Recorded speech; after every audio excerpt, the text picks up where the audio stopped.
ಭಾಷ್ಯ ಭಾಗ 19.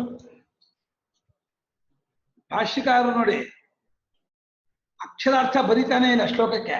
ಬಹಿಷ್ಪ್ರಜ್ಞ ಬೇರೇವ ಪ್ರಜ್ಞಾ ಸಹ ಈ ರೀತಿ ಏನು ಬರಿತಾ ಇಲ್ಲ. ಏನ್ ಬರಿತಾ ಇದ್ದಾರೆ? ಪರ್ಯಾಯೇಣ ಸ್ಥಾನತ್ವಾತ್ ಸೋಹಮಿತಿ ಸ್ಮೃತ್ಯ ಪ್ರತಿಸಂಧಾನ ಸ್ಥಾನತ್ರಯ ವ್ಯತಿರಿಕ್ತತ್ವಂ ಏಕತ್ವಂ ಶುದ್ಧತ್ವಂ ಅಸಂಗತ್ವಂ ಚ ಸಿದ್ಧಂ ಇತ್ಯಭಿಪ್ರಾಯಃ ಮಹಾಮತ್ಸ್ಯಾದಿ ದೃಷ್ಟಾಂತ ಶ್ರುತೇಃ. ಇದೇ ಶ್ಲೋಕಕ್ಕೆ ಅರ್ಥ ಅಂದ್ಬಿಟ್ರು. ಅದು ಶಬ್ದಾರ್ಥ ಸ್ಪಷ್ಟವಾಗಿರೋದ್ರಿಂದ ಶಬ್ದಾರ್ಥವನ್ನು ಹೇಳೋ ಅವಶ್ಯಕತೆ. ಇದಕ್ಕೆ ಈ ಭಾಷೆ ಇದೆಯಲ್ಲ ಮಾಂಡವಿಕ ಭಾಷ್ಯ, ಬಾಕಿ ಭಾಷೆಗೆ ವಿಲಕ್ಷಣ ಇದು. ಶಂಕರಾಚಾರ್ಯ ಭಾಷೆ ಹೇಳೋ ಕಷ್ಟ ಇದು.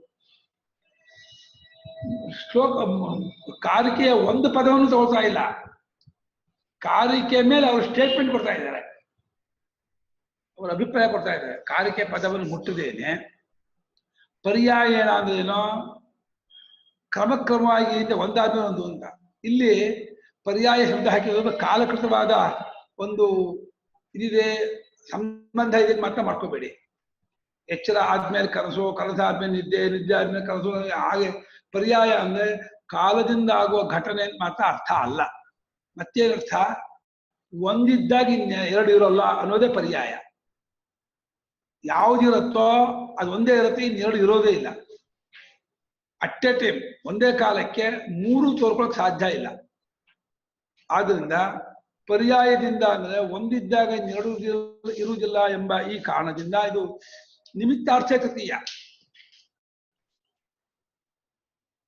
ಒಂದಾಗುತ್ತಲೊಂದು ಆಗ್ತಾ ಇರೋದ್ರಿಂದ ತ್ರಿಸ್ಥಾನತ್ತ ಮೂರು ಸ್ಥಾನದಲ್ಲಿ ಇವನಿದೆ ಇದ್ದಾನೆ, ಇವನಿಲ್ಲದೆ ಇರೋ ಸ್ಥಾನ ಇಲ್ಲ. ಬೇಕಾದ್ರೆ ಇವನು ಆ ಸ್ಥಾನಗಳು ಇಡೇ ಇರಬಹುದು, ಸ್ಥಾನಗಳು ಮಾತ್ರ ಇವನು ಇಡೇ ಇರೋಲ್ಲ. ಹಾಗಾಗಿ ಮೂರು ತ್ರೀಣಿ ಸ್ಥಾನಾನಿ ಅಸ್ಯ ಇತಿ ಸ್ಥಾನ ತ್ರಿಸ್ಥಾನಸ್ಯ ಭಾವ ತ್ರಿಸ್ಥಾನತ್ವಂ. ತಸ್ಮಾತ್ ಮೂರು ಸ್ಥಾನಗಳು ಇವನಿಗೆ ಇದೆಯಾದ್ರೆ ತ್ರಿಸ್ಥಾನ. ತ್ರಿಸ್ಥಾನಾದಿರುತ್ತಾನಾದ್ರಿಂದ ಸ್ಥಾನ ಅಂದ್ರೆ ತೋರಿಕೊಳ್ಳುವ ಜಾಗ, ಅವಸ್ಥೆ ಅಂತ ಅರ್ಥ. ಮೂರು ಸ್ಥಾನವುಳ್ಳವನಾಗಿರ್ತಾದನ್ನು ಮತ್ತು ಸೋಹಮಿತಿ ಸ್ಮೃತ್ಯ, ಆ ನಾನೇ ಅನ್ನೋ ನೆನಪಿನಿಂದಲೂ. ನೋಡಿ, ಇದು ನೆನಪು ಅಂತ ವ್ಯವಹಾರ ದೃಷ್ಟಿಯಿಂದ ಒಪ್ಕೊಂಡಿದ್ದಾರೆ. ನಿಜವಾಗಿ ನೆನಪಲ್ಲ ಇದು. ನೆನಪಾಗೋದಕ್ಕೆ ಒಂದು ಕಾಲದ ಪ್ರವಾಹ ಇರಬೇಕು. ಬೆಳಗ್ಗೆ ತಿಂಡಿ ತಿಂದೆ ಈಗ ನೆನಪಾಗತ್ತೆ, ಯಾಕಂದ್ರೆ ಬೆಳಗ್ಗೆಯಿಂದ ಈಗಿನವರೆಗೂ ಕಾಲ ಹರ್ಕೊಂಡು ಬಂದಿದೆ. ಆದ್ರೆ ಕನಸಿನ ಕಾಲ ಎಚ್ಚರಕ್ಕಿಲ್ಲ, ಎಚ್ಚರ ಕಾಲ ಕನಸಿಗಿಲ್ಲ. ಈ ಎರಡು ಕಾಲವು ಸುಷುಪ್ತಿಲಿಲ್ಲವಾದ್ರಿಂದ ಅದೇ ಆ ನಾನೇ ಅಂತ ಜ್ಞಾಪಕ ಮಾಡ್ಕೊಳ್ಳೋಕೆ ಅವನಿಗೆ ಯಾವ ಇದು ಇಲ್ಲ, ಆಧಾರವೂ ಇಲ್ಲ. ಆದ್ರೂ ಕೂಡ ಆತ್ಮನೊಬ್ಬನೇ ಆಗಿದ್ದಾನೆ ಎಂಬ ಒಂದೇ ಕಾರಣದಿಂದ ಸ್ಮೃತಿ ಅಂತಂದ್ರು. ಸ್ಮೃತಿಗೆ ಒಂದು ಅನುಭವ ಇರಬೇಕು, ಅನುಭವ ಇಲ್ಲದೆ ಸ್ಮೃತಿ ಆಗೋಲ್ಲ. ಸ್ಮೃತಿ ಅಂತಂದ್ರೆ ಏನೋ, ಹಿಂದೆ ಅನುಭವಿಸಿದ್ದನ್ನು ಜ್ಞಾಪಿಸ್ಕೊಳ್ಳೋದು ಸ್ಮೃತಿ. ಪ್ರತ್ಯಕ್ಷ ಅಂದ್ರೆ ಏನೋ, ಇಂದ್ರಿಯಗಳಿಂದ ಎದುರಲ್ಲಿರೋದನ್ನು ನೋಡೋದು ಪ್ರತ್ಯಕ್ಷ. ಪ್ರತ್ಯಭಿಜ್ಞೆ ಅಂದ್ರೆ ಏನೋ, ಹಿಂದೆ ನೋಡಿದ್ದನ್ನೇ ಈಗ ಎದುರಲ್ಲಿ ಕಾಣೋದು ಪ್ರತ್ಯಭಿಜ್ಞೆ. ಅದೇ ಇದು ಐಡೆಂಟಿಫಿಕೇಶನ್, ಅದೇ ಇದು ಗುರುತಿಸೋದು. ಮೂಲಕ ವ್ಯತ್ಯಾಸ ತಗೋಬೇಕು. ಪ್ರತ್ಯಭಿಜ್ಞೆ ಅಂದ್ರೆ ಹಿಂದೆ ನೋಡಿದ್ದನ್ನೇ ನೋಡ್ತಾ ಇದ್ದೀನಿ ಅಂತ ನೋಡುದು. ನಿನ್ನೆ ನೋಡಿದ ಕುಮಾರನೇ ನೋಡ್ತಾ ಇದ್ದೀನಿ ಪ್ರತ್ಯಭಿಜ್ಞೆ.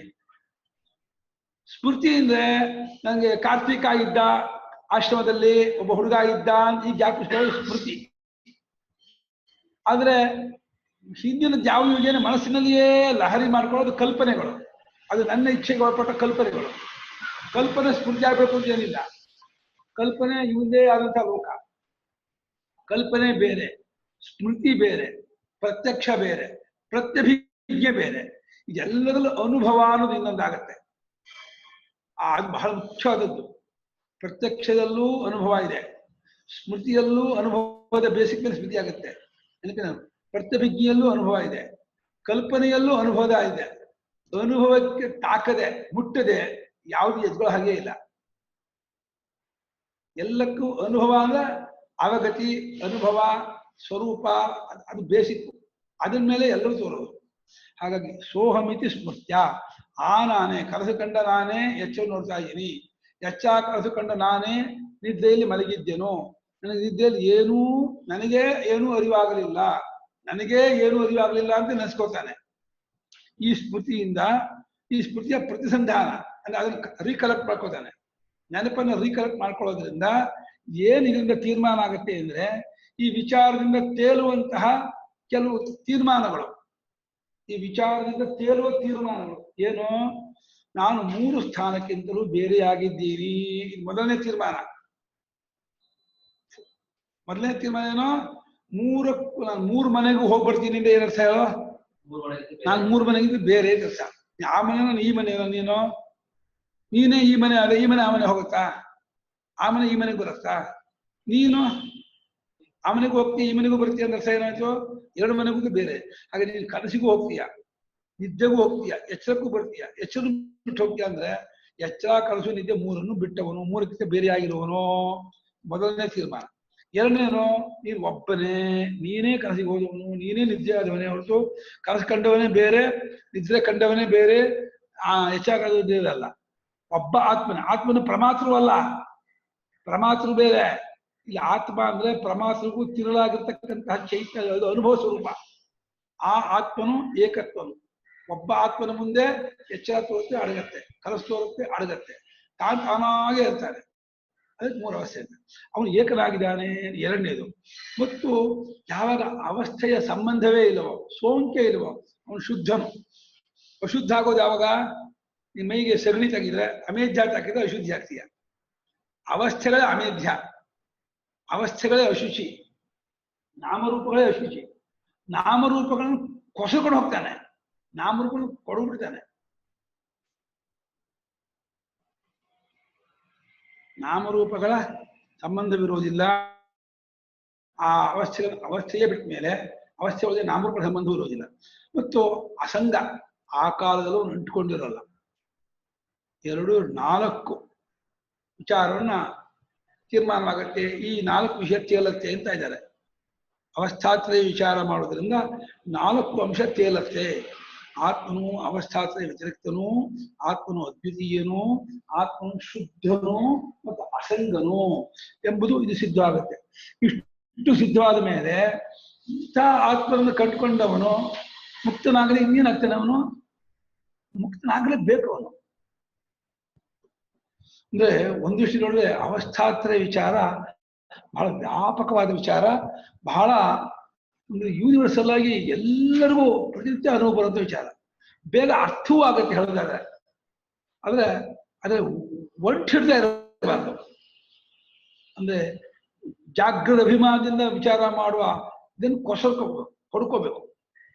ನಿಷ್ಪಕ್ಷಪಾತ ದೃಷ್ಟಿಯಿಂದ 3 ನೋಡುವಂತಹ ಒಂದು ಕಲೆಯನ್ನು ಕಲ್ತ್ಕೋಬೇಕು. ಆಯಾಯ ಅವಸ್ಥೆಯಲ್ಲಿದ್ದ ಏನು ಅನುಭವ ಆಯಿತೋ ಆಸ್ ಇಟ್ ಈಸ್ ಹಾಗೆ ತಂದ್ಕೊಂಡು ನೋಡುವಂತಹ ಒಂದು ಕಲೆ, ಒಂದು ಜಾಣ್ಮೆ, ಅದನ್ನು ಕಲ್ತ್ಕೊಂಡವನಿಗೆ ಅವಸ್ಥಾತೆ ಕ್ಲಿಯರ್ ಆಗಿ ಗೊತ್ತಾಗತ್ತೆ. ಇದಕ್ಕೆ ಒಂದು ದೃಷ್ಟಾಂತ ಕೊಟ್ಟರು ಭಾಷ್ಯಕಾರರು. ಮಹಾಮತ್ಸ್ಯಾದಿ ದೃಷ್ಟಾಂತ ಶ್ರುತೇ ಅಂದ್ಬಿಟ್ರು. ತದ್ಯಥಾ ಮಹಾಮತ್ಸ್ಯ ಉಭಯ ಕೂಲೆ ಅನುಸಂಚರತಿ ಇಮಂಚ ಅಮುಂಚ.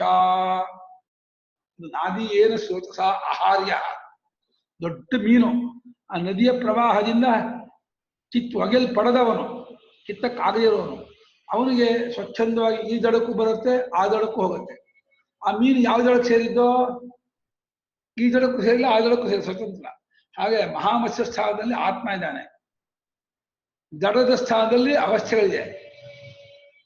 ದಡದ ಸ್ಥಾನದಲ್ಲಿರುವ ಅವಸ್ಥೆಗಳೊಡನೆ ಆ ಮಹಾಮತ್ಸ್ಯ ಸ್ಥಾನದಲ್ಲಿರ್ತಕ್ಕಂತಹ ಆತ್ಮನು ಅಸಂಬದ್ಧನು, ಅಸಂಗನು, ಮತ್ತು ಅವನು ಒಬ್ಬನೇ, ಅವನೇ ಆ ಕಡೆ ಬಿಟ್ಟು ಓಡಾಡುವನು, ಅವನು ಶುದ್ಧನು ಅಂತ ಈ ರೀತಿಯಾಗಿ ಪ್ರಧಾನ ಶ್ರುತಿಯಲ್ಲಿ ಈ ಶ್ರುತಿ ದೃಷ್ಟಾಂತ ಕೊಟ್ಟಿದೆ.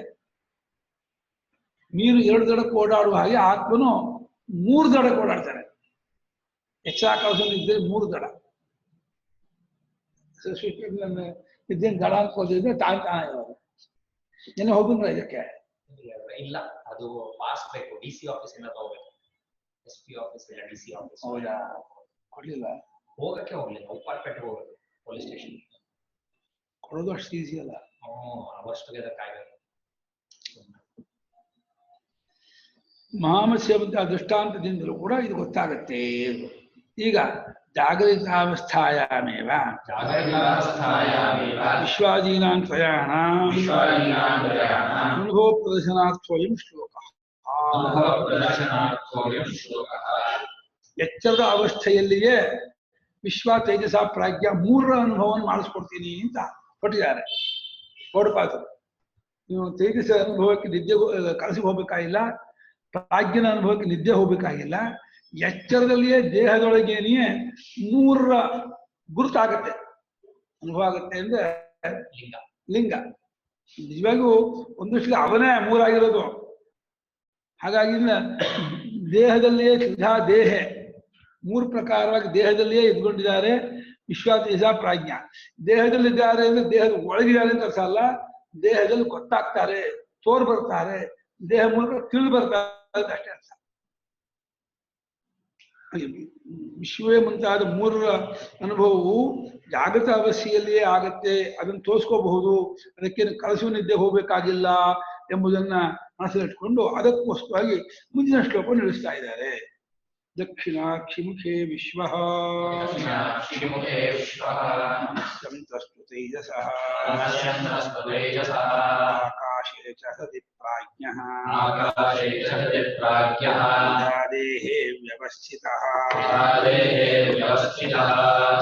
ದಕ್ಷಿಣಾಕ್ಷಿಮುಖೇ ವಿಶ್ವೋ ನಶ್ಯಂತಸ್ತು ತೇಜಸಃ ಆಕಾಶೇ ಚ ಸತಿ ಪ್ರಾಜ್ಞಃ ದೇಹೇ ವ್ಯವಸ್ಥಿತಃ. दक्षिणाक्षिमुखे विश्वः मनसि अन्तः तु तैजसः आकाशे च हृदि प्राज्ञः तथा देहे व्यवस्थितः. ದಕ್ಷಿಣಾಕ್ಷಿ ಬಲಗಣ್ಣು ಅಂತ, ಬಲಗಣ್ಣಿನ ಮುಖದಲ್ಲಿದೆ ದ್ವಾರದಲ್ಲಿ ಅಂತ. ಈ ಬಲಗಣ್ಣು ಅನ್ನೋದು ಉಪಲಕ್ಷಣ, ಇಂದ್ರಿಯಗಳಲ್ಲಿ ಅಂತ ಸರ್. ಇಂದ್ರಿಯಗಳಲ್ಲಿ ಮುಳುಗಿದವನಾದಾಗ ಅವನಿಗೆ ವಿಶ್ವ ಅಂತ ಹೆಸರು. ಇಂದ್ರಿಯ ಪ್ರಧಾನವಾದ ನೋಟ, ದೃಷ್ಟಿ, ಅದನ್ನು ಇಟ್ಕೊಂಡು ಅದರಿಂದ ಸ್ಥೂಲವಾದ ಪ್ರಪಂಚವನ್ನು ನೋಡುತ್ತಿರುವ ಆತ್ಮನಿಗೆ ವಿಶ್ವ ಅನ್ಬೇಕು. ಅದೇ ಅನ್ಕೋಬಹುದು. ಅದೊಂದು ರೀತಿ ಗುರುತಿಸ್ಕೊಳ್ಳೋಕೆ ಹೇಳ್ತಾ ಇರುವಂತಹ ಒಂದು ಲಿಂಗ. ಕ್ಲೂ ಕೊಡ್ತಾ ಇದ್ದಾರೆ. ಇಂದ್ರಿಯ ಪ್ರಧಾನವಾದ ದೃಷ್ಟಿಯನ್ನು ಇಟ್ಕೊಂಡು ವ್ಯವಹಾರ ಮಾಡ್ತಾರಲ್ಲ, ಇವನಿಗೆ ವಿಶ್ವ ಅಂತ ಹೆಸರು ಹೇಳ್ಬೋದು. ಅಂತಹ ಮನಃ ಬರೀ ಮನಸ್ಸಿನಲ್ಲಿಯೇ ಕಲ್ಪನಾ ಲೋಕ ಮನೋರಾಜ್ಯದಲ್ಲಿಯೇ ಇದ್ಕೊಂಡು ಅದನ್ನೇ ನೋಡ್ತಾ ಇರುವಂತಹ ಆತ್ಮನಿಗೆ ತೈಜಸ ಅಂತ ಹೆಸರು. ಎಚ್ಚರದಲ್ಲ, ಇಲ್ಲಿಯೇ ನೀನು ಸುಮ್ಮನೆ ಒಂದು ಕೂತ್ಕೊಂಡು ಕಟ್ಟೆ ಮೇಲೆ ಒಂದು ರೂಮಲ್ಲೇ ಕೂತ್ಕೊಂಡು ಏನೋ ಯೋಚನೆ ಮಾಡ್ತಾ ಕೂತ್ಕೊಳ್ತೀಯ ಅಲ್ವಾ, ಕಣ್ಬಿಟ್ಟಿರೋಲ್ಲ. ಕಣ್ಬಿಟ್ಟಿದ್ರು ಬರೀ ಮನೋಲೋಕದಲ್ಲಿಯೇ ಮನೋ ಲಹರಿಯಲ್ಲೇ ಹರಿತಾ ಇರ್ತೀಯ. ಏನೋ ಹೀಗೆ ಮಾಡ್ತೀನಿ, ಹಾಗೆ ಮಾಡ್ತೀನಿ, ಹಂಗಾಗ್ತೀನಿ, ಹಿಂಗಾಗ್ತೀನಿ, ಅದು ಹಂಗಾಗುತ್ತೆ, ಹಿಂಗಾಗ್ತಿತ್ತು. ನಿನ್ ಬಗ್ಗೆ ಇರ್ಬೋದು, ವಿಷಯದ ಬಗ್ಗೆ ಇರ್ಬೋದು, ವ್ಯಕ್ತಿ ಬಗ್ಗೆ ಇರ್ಬೋದು, ಯಾರ ಬಗ್ಗೆ ಇರ್ಬೋದು. ಮತ್ತೆ ಮನಸ್ಸು ಮನೋಲೋಕದಲ್ಲಿಯೇ ಹರಿದಾಡ್ತಾ ಇದ್ದಂತಹ ಸ್ಥಿತಿಯಲ್ಲಿದ್ದಾನೇನೋ ಅದನ್ನು ನೋಡ್ತಾ ಇರುವ ನಿನಗೆ, ಅದನ್ನು ನೋಡ್ತಾ ಇರುವ ನಿನಗೆ ತೇಜಸ ಹೆಸರು. ಆ ಮನೋಲೋಕಕ್ಕೆ ತೇಜಸ ಹೆಸರಲ್ಲ, ಮನೋಲೋಕವನ್ನು ನೋಡುವ ಆತ್ಮನಿಗೆ ತೇಜಸ ಹೆಸರು. ಹಾಗೆ ಇಂದ್ರಿಯ ಮೂಲಕ ಪ್ರಪಂಚವನ್ನ ಅಥವಾ ವಿಷಯವನ್ನ ಅರಿಯುತ್ತಿರುವ ಆತ್ಮನಿಗೆ ವಿಶ್ವಾಸ ಹೆಸರು. ಹೃದಯ ಆಕಾಶ, ಹೃದಯಾಕಾಶದಲ್ಲಿ ಇದ್ಕೊಂಡು ಇಲ್ಲಿಯೇ ಎಚ್ಚರದಲ್ಲಿಯೇ ಬರೀ ಏನು ಕಾಣ್ತಾ ಇಲ್ಲ ಅಂದ್ರೆ ಬ್ಲಾಂಕ್ ಆಗಿ ನೀವು ಇದ್ಬಿಟ್ರಿ. ಏನು ತೋಚಿದೆ, ಏನು ಹರಿಯದೇನಿ ಹಮ್ಮದಷ್ಟಂತಲ್ಲ, ಏನು ಅರ್ಥವಾಗ್ತಿಲ್ಲ, ಏನು ತೋಚ್ತಾ ಇಲ್ಲ ಅಂತ ಹೇಳಿ ಆ ರೀತಿ ಇದ್ರೆ ಆಗ ಅದನ್ನು ಗೊತ್ತು ಮಾಡಿಕೊಳ್ಳೋ ನಿನಗೆ ಪ್ರಾಜ್ಞ ಅನ್ನೋದು. ಆ ಸ್ಥಿತಿ ಪ್ರಾಜ್ಞ ಅಲ್ಲ, ಅದನ್ನು ಅರಿಯುವ ಆತ್ಮ ಪ್ರಾಜ್ಞ ಅಂತ ಹೇಳಿ ತ್ರಿಧಾ ಮೂರು ಪ್ರಕಾರವಾಗಿ ದೇಹೇ ವ್ಯವಸ್ಥಿತ. ಈ ಎಚ್ಚರ ದೇಹದಲ್ಲಿಯೇ ಮೂರು ಪ್ರಕಾರವಾಗಿ ಇದ್ಕೊಂಡಿದ್ದಾನೆ. ಇದನ್ನು ನೋಡಿ, ಒಂದು ಮಂದ ಮಧ್ಯಮಾಧಿಕಾರಿಗಳಿಗೆ ಇದೊಂದು ರೀತಿ ಉಪದೇಶ. ಇವಾಗ ಎಷ್ಟೋ ಜನ ನಂಗೆ ಕನಸೇ ಬಿಡಲ್ಲ, ಕನಸು ಬಗ್ಗೆ ಹೇಳ್ತಿರಲ್ಲ. ಮತ್ತೊಬ್ಬರು ಹೇಳಿದ್ರು, ಚಿದಾನಂದ ನಂಗೆ ಕನಸೇ ಬಿಡಲ್ಲಪ್ಪ, ನಂಗೆ ಕನಸೇ ಗೊತ್ತಾಗಲ್ಲ ಅಂತಂದ್ರು. ಅದು ಗೊತ್ತಾಗಲ್ವೋ, ನಿಜವಾಗಿ ಬೀಳೋದೇ ಇಲ್ವೋ, ನಾನು ಹೆಂಗೆ ಹೇಳೋಣ? ಸಾಮಾನ್ಯವಾಗಿ ಎಲ್ಲರಿಗೂ ಬರುತ್ತೆ ಅನ್ನೋ ತರಹ ಇಟ್ಕೊಂಡು ನಾವು ಮಾತಾಡ್ತೀವಿ. ನಂಗೆ ಬೀಳೋದೇ ಇಲ್ಲ, ಬರೋದೇ ಇಲ್ಲ ಅಂದ್ರೆ ನಾವು ಅಲ್ಗಳೆಯಕ್ಕಾಗಲ್ಲ.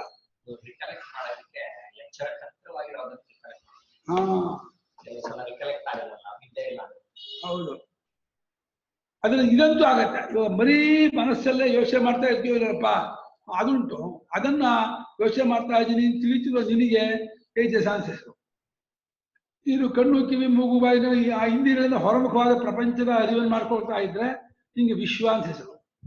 ಇಲ್ಲ ಎರಡು ಪ್ರಕಾರವಾದ ವ್ಯಾಪಾರವನ್ನು ಬಿಟ್ಟು ತೂಷ್ಣಿ ಅವಸ್ಥೆ ಅದರಲ್ಲಿ ಇದ್ದ ನಿನಗೆ ಅದನ್ನು ನೋಡ್ತಿರುವ ನಿನಗೆ ಆ ರೀತಿ ಇರುವ ಅಲ್ಲ ಆ ಈ ರೀತಿ ತಿಳಿತಾ ಇರುವ ನಿನಗೆ ಪ್ರಾಜ್ಞಾ ಅಂತ ಹೆಸರು. ಈ ರೀತಿ ದೇಹದಲ್ಲಿಯೇ ಮೂರು ರೀತಿಯಾಗಿ ಆತ್ಮಿದ್ದಾನೆ. ದಕ್ಷಿಣಂ ಅಕ್ಷೇವ ಮುಖಂ ತಸ್ಮಿನ್ ಪ್ರಾಧಾನ್ಯೇನ ದ್ರಷ್ಟ ಸ್ಥೂಲಾನಾಂ ವಿಶ್ವ ಅನುಭೂಯತೆ. ಬಲಗಣ್ಣಿನಲ್ಲಿಯೇ ಅಂದ್ರು ಅದು ಶಾಸ್ತ್ರ ಪ್ರಸಿದ್ಧವಾದ ವಿಶೇಷ. ಬಲಗಣ್ಣು ಅನ್ನೋದು ಕಣ್ಣು ಅಷ್ಟೇ ಅರ್ಥ. ಬಲಗಣ್ಣು ಅನ್ನೋದು ಸಾಮಾನ್ಯ ದೇಹದಲ್ಲಿ ಬಲಭಾಗಕ್ಕೆ ಸಾಮರ್ಥ್ಯ ಜಾಸ್ತಿ ಅಂತ. ತಸ್ಮಾತ್ ದಕ್ಷಿಣೋರ್ಧ ಆತ್ಮನೋ ವೀರ್ಯಾವತ್ತರ ಶ್ರುತಿ. ಆತ್ಮನ ಶರೀರಕ್ಕೆ ದಕ್ಷಿಣಾರ್ಧ ವೀರ್ಯಾವತ್ತರವಾಗಿರುತ್ತೆ. ಅದೇ ಲೊಡ್ರಿಗೆ ಎಡಗಡೆ ಜೋರಾಗಿರುತ್ತೆ. ಅದೇನು ಮಾಡಕ್ಕಾಗಲ್ಲ, ಲೊಡ್ರು ಕಮ್ಮಿ. ಲೊಡ್ರು ಬಿಟ್ಬಿಡಿ, ಲೊಡ್ಡನ್ ಬಿಟ್ರೆ ಜಾಸ್ತಿ ಜನ ತಗೊಂಡ್ರೆ ಬಲಭಾಗ ಅವ್ರಿಗೆ ಬಲಗೈಲಿರೋ ಶಕ್ತಿ ಎಡಗೈ ಅಷ್ಟು ಇರೋಲ್ಲ. ಅದೇ ಕಣ್ಣಲ್ಲೂ ಹಾಗೆ ಅಂತ ಹೇಳ್ತಾರೆ. ಅದು ನನ್ನ ವೈಯಕ್ತಿಕ ಹೇಳಿದ್ರೆ ನಂಗೆ ಬಲಗಣ್ಣಿಗೆ ಎಡಗಣ್ಣೆ ಚೆನ್ನಾಗಿ ಕಾಣುತ್ತೆ, ಬಲಗಣ್ಣೆ ಬ್ಲರ್ ಆಗಿ ಕಾಣ್ತಾ ಇದೆ, ಯಾಕೋ ಗೊತ್ತಿಲ್ಲ. ಹೌದಾ? ಅದೇ ಕರ್ಮ ಕಾರಣ ಅಷ್ಟೇ. ಒಟ್ಟ ಮೇಲೆ ಕಣ್ಣೇ ಮುಖವು ಅಂದ್ರೆ ಆ ಕಣ್ಣಿನಲ್ಲಿ ಕಣ್ಣು ಉಪಲಕ್ಷಣ. ಇಂದ್ರಿಯದಲ್ಲಿ ಪ್ರಧಾನವಾಗಿ ಸ್ಥೂಲವಾದ ವಿಷಯಗಳನ್ನ ನೋಡುವಾತನಿಂದ ಅಲ್ಲ. ದತ್ತಪ್ಪ ಟೇಬಲ್ಲು, ಕುರ್ಚಿ, ಕ್ಯಾಲೆಂಡರು, ಗಡಿಗೆ ಸ್ಥೂಲ ದತ್ತಪ್ಪ ವಿಷಯಗಳನ್ನ ನೋಡುವಂತಹ ಆತ್ಮನಿಗೆ ವಿಶ್ವ ಅಂತ ಹೆಸರು. ಆಗ ನೋಡುವಾಗ ನೀವು ವಿಶ್ವಾತ್ಮನಾಗಿದ್ದೀರಾ, ನಿಮಗೆ ವಿಶ್ವನ ಅನುಭವ ಆಗ್ತಾ ಇದೆ ಅಂತಾರೆ. ಅದು ಇವ್ರಿಗೆ ಗೊತ್ತಿಲ್ಲ, ಅದು ಶಾಸ್ತ್ರ ಹೇಳ್ತಾ ಇರೋದು. ನೀವು ವಿಶ್ವಾತ್ಮರಾಗಿದ್ದೀರಾ, ನಿಮ್ಗೆ ವಿಶ್ವನ ಅನುಭವ ಆಗ್ತಾ ಇದೆ ಅಂತ. ನಿಮ್ಗೆ ವಿಶ್ವನ ಅನುಭವ ಆಗಿದೆಯಾ? ನೋಡ್ತಾ ವಸ್ತು ನೋಡ್ತಾ ಇದೆಯಾ, ವಿಶ್ವ ನೋಡ್ತಾ ಇದೆಯಾ? ವಸ್ತು ನೋಡ್ತಾ ಇದೆ. ವಿಶ್ವನ ಅನುಭವ ನೋಡ್ತಾ ವಸ್ತುಗಲ್ಲ, ವಸ್ತುವನ್ನು ನೋಡುವ ಆತ್ಮನ ಹೆಸರು. ಎರಡಿದೆ. ಪುಸ್ತಕ ಕಾಣ್ತಾ ಇದೆಯಾ, ಪುಸ್ತಕವನ್ನು ನೋಡ್ತಾ ಇದ್ದೀನಿ ಗೊತ್ತಾಗ್ತಾ ಇದೆಯಾ, ಪುಸ್ತಕವನ್ನು ನೋಡ್ತಾ ಇದ್ದೀನಿ ಗೊತ್ತಾಗ್ತಾ ಇರೋದು ನಿನಗೆ. ಪುಸ್ತಕ ಕಾಣ್ತಾ ಇದೆಯಾ ಅನ್ನೋದು ಹೊರಗಡೆ. ಪುಸ್ತಕ ಕಾಣೋದು ಆದಿ ಭೌತಿಕ, ಆದಿ ದೈವಿಕ, ಹೊರಗಾಯ್ತು. ಅದನ್ನು ನೋಡ್ತಾ ಇದ್ದೀನಿ ಅಂತ ಅರಿತಿದೆಯಲ್ಲ, ನೋಡ್ತಾ ಇದ್ದೀನಿ ಗೊತ್ತಾಗ್ತಿದೆಯಲ್ಲ, ಆ ಗೊತ್ತು ಮಾಡ್ಕೊಳ್ಳುವ ಆತ್ಮನಿಗೆ ಹೆಸರು ವಿಶ್ವ ಅಂತ. ವಿಶ್ವನ ಅನುಭವ ಆಗ್ತಾ ಇದೆಯೋ ಇಲ್ವಾ?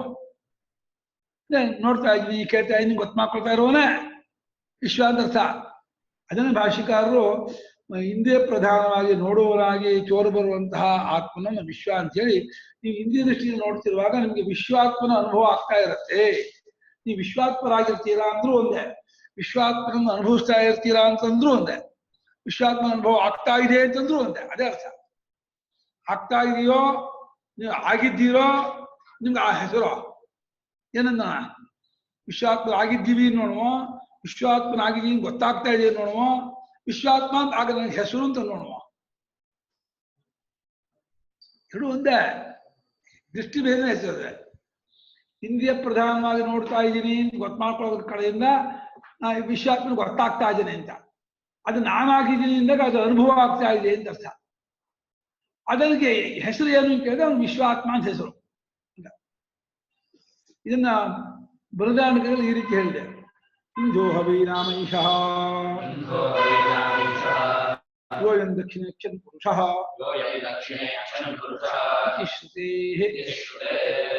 ಇಂಧ ಅಂತ ಇವನಿಗೆ ಹೆಸರು.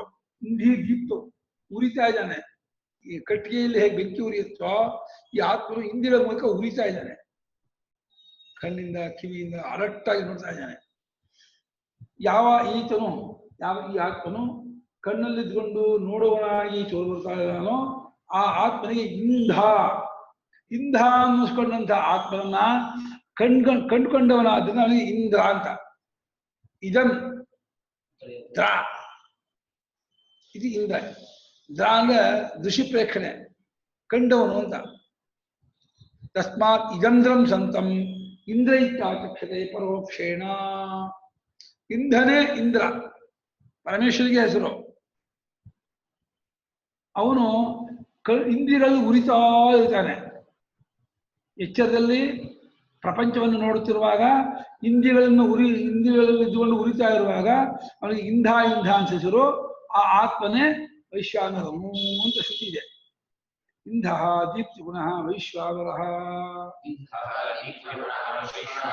ಆದಿತ್ಯಾಂತರ್ಗತೋ ವೈರಾಜ ಆತ್ಮ ಚಕ್ಷುಷಿ ಚ ದ್ರಷ್ಟ ಏಕಃ. ಆ ಶ್ರುತಿ ಅರ್ಥ ಮಾಡ್ತಾ ಇದ್ದಾರೆ, ಕಾಲಿಗೆ ಅರ್ಥ ಮಾಡ್ಬಿಟ್ರು.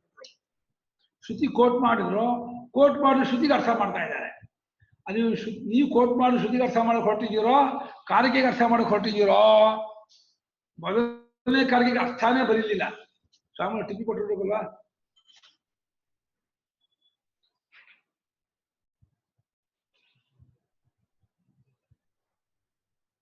ಕೊಟ್ಟೇ ಇಲ್ಲಪ್ಪ.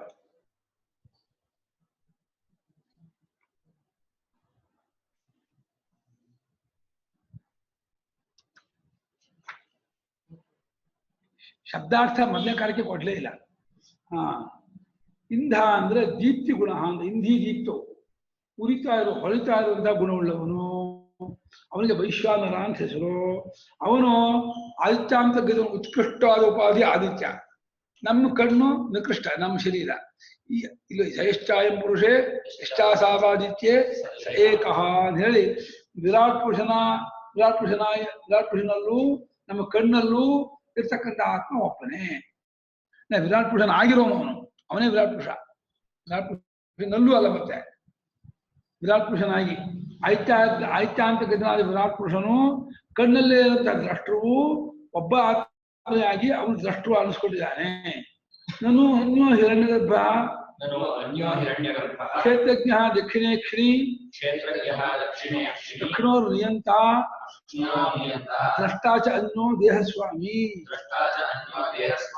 ಇದು ಹಿರಣ್ಯಗರ್ಭ ಅಂತ ಮಾಡ್ಬಿಟ್ರು. ನಾವಾಗ ವಿರಾಟ್ ಪುರುಷ ಅನ್ನೋ ವಿರಾಟ್ ಅಭೇದ.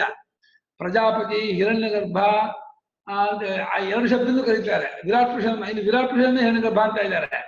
ಅವನೇ ಬೇರೆ ಅಲ್ವೇನ್ರಿ? ಹಿರಣ್ಯಗರ್ಭನೇ ಬೇರೆ. ಈ ಕಣ್ಣೊಳಗಿರ್ತಕ್ಕಂತಹ ದೇಹಸ್ವಾಮಿಯಾದ ಕ್ಷೇತ್ರಜ್ಞ ಜೀವ ಇವನೇ ಬೇರೆ. ಇವನು ಕಣ್ಣನ್ನು ಕಂಟ್ರೋಲ್ ಮಾಡುವವನು. ಅವನು ಹಿರಣ್ಯಗರ್ಭ ಆದಿತ್ಯಾಂತರ್ಗತ ಪುರುಷನಾಗಿರ್ತಕ್ಕಂಥ ನಾರಾಯಣ ಪುರುಷ. ಅವನು ವಿಶ್ವಾತ್ಮನಾಗಿರ್ತಕ್ಕಂಥವನು. ಇವನು ಪ್ರಾರಬ್ಧವಶ ದೇಹದಷ್ಟಲ್ಲೇ ಸಿಕ್ಕಾಕೊಂಡು ಕಣ್ಣನ್ನ ಕಂಟ್ರೋಲ್ ಮಾಡ್ತಾ ಇರುವಂತಹ ಕ್ಷೇತ್ರಜ್ಞ. ಇವನು ದ್ರಷ್ಟರು, ಕಣ್ಣನ್ನು ನೋಡುವನು. ಅವನು ಒಬ್ಬನೇ ಹೆಂಗಾಗ್ತಾರೆ? ಅವನೇ ಬೇರೆ ಇವನೇ ಬೇರೆ ಅಲ್ವೇ ಅಂತ ಪ್ರಶ್ನೆ. ಅದಕ್ಕೆ ಅಲ್ಲ, ಬೇರೆ ಅಲ್ಲ. ಸ್ವತಃ ಭೇದ ಅನಭ್ಯುಪಗಮ. ಅದು ಉಪಾಧಿಯಿಂದ ಬೇರೆ ಬೇರೆ ಆಗಿ ತೋರಿದ್ರು, ಸ್ವರೂಪದಿಂದ ಭೇದವು ತೋರಿಬರುವುದಿಲ್ಲವಾದ್ರಿಂದ ಬೇರೆ ಅಲ್ಲ. ಸ್ವತಃನಕ್ಕೆ ಮೂರು. ಆತ್ಮನಲ್ಲಿ ಆತ್ಮರೂಪದಿಂದ ಯಾವ ಭೇದವೂ ಇಲ್ಲ. ಉಪಾಧಿ ಭೇದವೇ ಭೇದ. ಅಂದ್ರೆ ದೊಡ್ಡ ಗಡಿಗೆಯ ಗುಡಾಣ, ಅದರಲ್ಲೂ ಆಕಾಶ. ಕುಡಿಕೆ, ಅದರಲ್ಲೂ ಆಕಾಶ. ಬೇರೆ ಬೇರೆ ಆಕಾಶ ಅಲ್ಲ. ಆದ ಗುಡಾಣದಲ್ಲಿ ಎಷ್ಟು ಇಡ್ಬೋದು ಅಷ್ಟು ಇಡೋಕ್ಕಾಗುತ್ತೆ. ಇದರಲ್ಲಿ ಅದು ಒಂದು ಮೂಟೆ ಅಕ್ಕಿ ಇಡ್ಬೋದು, ಇದರಲ್ಲಿ ಒಂದು ಇಷ್ಟು ಮುಷ್ಟಿ ಇಷ್ಟು ಇಡೋದಾಗುತ್ತೆ. ಹಾಗೆ ಎರಡು ಒಂದೇ ಅಂತೀರ ಅಂದ್ರೆ ಆಕಾಶ ಒಂದೇ ಕಾಪ. ಆ ಕುಡಿಕೆ ಸಣ್ಣ, ಅದನ್ನ ಜಾಸ್ತಿ ಇಡ್ತಾರೆ ಅಷ್ಟೇ. ಆಕಾಶ ಬೇರೆ ಅಲ್ಲ ಅಲ್ಲ. ಕುಡಿಕೆ ಒಳಗಿದ್ರೆ ಆಕಾಶಕ್ಕೂ, ಗುಡಾಣ ದೊಡ್ಡ ಹಂಡೆ ಅದರೊಳಗಿದ್ರೆ ಆಕಾಶ ಸ್ವಲ್ಪ ವ್ಯತ್ಯಾಸ ಇದೆಯೋ ಹಾಗೆ ನಮ್ಮ ಒಳಗಿರ್ತಕ್ಕಂತಹ ಕ್ಷೇತ್ರಜ್ಞನು, ಆದಿತ್ಯಾಂತರ್ಗತ ವೈಶ್ವಾನರನು, ಹಿರಣ್ಯಗರ್ಭನು ತತ್ವದಿಂದ ಒಬ್ಬರೇ, ಆದ್ರೆ ಉಪಾಧಿಯಿಂದ ಬೇರೆ ಬೇರೆ ಆಗಿದ್ದಾರೆ. ಈ ಶರೀರ ಆ ಉಪಾಧಿಯಿಂದ ಬೇರೆ ಬೇರೆ ಆಗಿದ್ದಾರೆ. ಸ್ವತಃ ಭೇದವಿಲ್ಲ. ಯಾಕೆ ಇದು ಶ್ರುತಿ ಹಾಗಿರ್ತದೆ ನೋಡಿ. ಇದು ಜ್ಞಾನ ಪ್ರಕರಣ ಶ್ರುತಿ. ಇದು ಏಕೋ ದೇವ ಸರ್ವಭೂತೇಷು ಗೂಢಃ ಇತಿ ಶ್ರುತೇಃ. ಚರ್ಚೆ ಮಾಡ್ತಿರೋದು ವೈಶ್ವಾನರ ವಿಚಾರ, ಜಾಗ್ರದ ಉಪಾಧಿಯ ಆತ್ಮನ ವಿಚಾರ. ಈ ಶ್ರುತಿ ಪರಮಾತ್ಮನು, ತುರಿಯ ಸ್ವರೂಪನಾದ ಪರಮಾತ್ಮನ ಶ್ರುತಿ. ಇದು ನಿರ್ಗುಣ ಪರಮಾತ್ಮನ ಶ್ರುತಿ. ಒಬ್ಬನೇ ದೇವನಿರುವನು, ಎಲ್ಲಾ ಭೂತಗಳಲ್ಲೂ ಹೊಕ್ಕಿದ್ದಾನೆ ಅಂತ ಹೇಳಿ ಶ್ವೇತಾಶ್ವತ ಶ್ರುತಿ ಹೇಳ್ತಾ ಇದೆ. ಹಾಗೆ ಗೀತೆಯಲ್ಲೂ ಕ್ಷೇತ್ರಜ್ಞಾಪಿ ಮಾಂ ವಿದ್ಧಿ ಸರ್ವಕ್ಷೇತ್ರೇಷು ಭಾರತ, ಅವಿಭಕ್ತಂಚ ಭೂತೇಷು ವಿಭಕ್ತ ವಿಮಿತ ಸ್ಥಿತಂ ಸ್ಮೃತೇ. ಈ ಜೀವನನ್ನು ನಾನೆಂಬುದಾಗಿ ತಿಳಿ. ಪರಮಾತ್ಮ ಜೀವತ್ವ ಅವಿದ್ಯಾ ಕಲ್ಪಿತ, ಅವನು ಪರಮಾತ್ಮನೇ. ಎಲ್ಲಾ ಕ್ಷೇತ್ರಗಳಲ್ಲೂ ಜೀವನು ಪರಮಾತ್ಮ ಆಗಿರುತ್ತಾನೆ. ಅವನು ಭೂತಗಳು ತುಂಟುಂಟಾಗಿದ್ದು ಬೇರೆ ಬೇರೆ ಆಗಿದ್ರು ಕೂಡ ಸ್ವತಃ ಅವನು ಅವಿಭಕ್ತನು, ಬೇರೆ ಬೇರೆ ಆಗಿಲ್ಲ, ತುಂಡಾಗಿಲ್ಲ, ಅನಂತನಾಗಿದ್ದಾನೆ, ಅಪರಿಮಿತನಾಗಿದ್ದಾನೆ ಅಂತ ಹೇಳಿ ಸ್ಮೃತಿ ಶ್ರುತಿಗಳು ಕೂಡ ಒಬ್ಬನೇ ಆತ್ಮನಿರ್ತಕ್ಕವನು, ಅವನೇ ಸೂರ್ಯನಲ್ಲೂ ನಮ್ಮ ಕಣ್ಣಲ್ಲೂ ಇದು ನೋಡುವನಾಗಿದ್ದಾನೆ ಅಂತ ಅವನಿಗೆ ವಿಶ್ವಾತ್ಮ ಅಂತ ಹೆಸರು. ಸ್ಥೂಲ ಪ್ರಪಂಚವನ್ನು ನೋಡುವ ಆತ್ಮನಿಗೆ ವಿಶ್ವಾತ್ಮ. ಸರ್ವೇಷು ಕರಣೇಶು ಅವಿಶೇಷಿ ದಕ್ಷಿಣಾಕ್ಷಿ ಉಪಲಬ್ಧಿ ಪಾಠವ ದರ್ಶನ ತತ್ರ ವಿಶೇಷೇಣ ನಿರ್ದೇಶೋ ವಿಶ್ವಸ್ಯ. ಇವಾಗ ಉತ್ಸಾಹ ಕೊಡ್ತಾ ಇದ್ದಾರೆ. ಯಾಕೆ ಬಲಗಣ್ಣು ಅಂತ ಯಾಕೆ ಹೇಳ್ತೋ ಅಂತ ಹೇಳಿದ್ರೆ, ಸರಿ ಆ ಆತ್ಮನ ಕ್ಷೇತ್ರಜ್ಞನು ಎಲ್ಲಾ ಕರ್ಮಗಳಲ್ಲೂ ಸಮಾನವಾಗಿ ತುಂಬಿಕೊಂಡಿದ್ದು ವ್ಯಾಪಿಸ್ಕೊಂಡಿದ್ದು ಒಬ್ಬನೇ ಆಗಿದ್ರು ಕೂಡ ಬಲಗಣ್ಣಿನಲ್ಲಿ ಪಟುತ್ವ ಜಾಸ್ತಿ ಇದೆ, ಶಾರ್ಪ್ ಜಾಸ್ತಿ ಇದೆ, ಚುರುಕಾಗಿ ಮಾಡ್ತಾನೆ ಅನ್ನೋದು ಕಂಡಿದೆ ಲೋಕದಲ್ಲಿ. ಅದನ್ನ ಇಟ್ಕೊಂಡು ಬಲಗಣ್ಣಲ್ಲಿದ್ದಾನಲ್ಲ ಅಂತ ಗುರ್ತಿಸೋಕೆ ಹೇಳಿದ್ದೆ ಹೊರತು ಎಲ್ಲಿ ಗುರುತಿಸಿದ್ರು ಅವನನ್ನೇ ಗುರುತಿಸೋದು ನಾವು. ಕಿವಿಯಿಂದ ಗುರುತಿಸಿದ್ರು, ನಾಲಿಗೆಯಿಂದ ಗುರುತಿಸಿದ್ರು, ಇದರಲ್ಲಿ ಕಠದಲ್ಲಿ ಏನ ರೂಪಂ ರಸಂ ಗಂಧಂ ಶಬ್ದಾನ್ ಸ್ಪರ್ಶಾಗುಶ್ಚ ಮೈಥುನ ಏತೇನೈವ ವಿಜಾನಾತಿ. ಯಾವ ಆತ್ಮದಿಂದಲೇ ನೋಡಿದ್ದನ್ನು, ಕೇಳಿದ್ದನ್ನು, ಮೂಸಿದ್ದನ್ನು, ಮಾತಾಡಿದ್ದನ್ನು, ರುಚಿಯನ್ನು ಎಲ್ಲವನ್ನೂ ಅರಿತಾನೋ ಆ ಆತ್ಮನೇ ಅರಿವಿನ ಸ್ವರೂಪ. ಅವನು ಒಬ್ಬನೇ. ಅವನು ಎಚ್ಚರದಲ್ಲಿ ಇಂದ್ರಿಯ ಪ್ರಧಾನವಾಗಿ ನೋಡುತ್ತಿರುವಾಗ ಅವನ ಹೆಸರು ವಿಶ್ವ ಅಂತ. ಅವನು ಮನಸ್ಸು ಮಾತ್ರ ಇದ್ದಾಗ ಅವರಿಗೆ ಹೇಳ್ತಾರೆ ದಕ್ಷಿಣಾಕ್ಷಿಗತೋ ರೂಪಂ ದೃಷ್ಟ್ವಾ ನಿಮೀಲಿತಾಕ್ಷ ತದೇವ ಸ್ಮರನ್ ಮನಸಿ ಅಂತಃಸ್ವಪ್ನೆ ಇವ ತದೇವ ವಾಸನಾರೂಪಾಭಿವ್ಯಕ್ತಂ ಪಶ್ಯತಿ ತಥಾ ಸ್ವಪ್ನೆ. ಇವಾಗ ಒಂದು ಆನೆ ನೋಡ್ತಾ ಅನ್ಕೊಳ್ಳಿ, ಆನೆ ನೋಡ್ದ, ಕಣ್ಣು ಮುಚ್ಕೊಂಡ, ಮನಸ್ಸಲ್ಲಿ ಅಲ್ಲಿ ಆನೆ ಇದೆ ಗೊತ್ತಾಗ್ತಾ ಇರುತ್ತೆ. ಆ ಆನೆ ಸ್ಮರಣೆ ಮಾಡ್ಕೋತಾನೆ, ಇನ್ನೇ ನೋಡಿದ ಇಟ್ಕೋ, ಕಣ್ಣು ಮುಚ್ಕೊಂಡೆ, ಅಲ್ಲಿ ಎಷ್ಟು ಕೂತ್ಕೊಂಡಿದೆ ಆನೆ ಅಂತ ಮನಸ್ಸಲ್ಲಿ ಇರ್ತೀನಿ, ಆಗತ್ತೆ ಇಲ್ವಾ? ಕಣ್ಣು ಮುಚ್ಕೊಂಡ್ರು ನೋಡಿದನ್ನ ಜ್ಞಾಪಕ ಮಾಡ್ಕೊಳಕ್ಕಾಗತ್ತೆ. ಅದನ್ನ ಹೇಳ್ತಾರೆ, ಕಣ್ಣಿನಲ್ಲಿ ಬಂದವನಾಗಿ ಸೇರಿಕೊಂಡವನಾಗಿ ರೂಪವನ್ನು ನೋಡಿ ಆಮೇಲೆ ನಿಮೀಲಿತಾಕ್ಷ. ಹಾಗೆ ಸಮಾಸ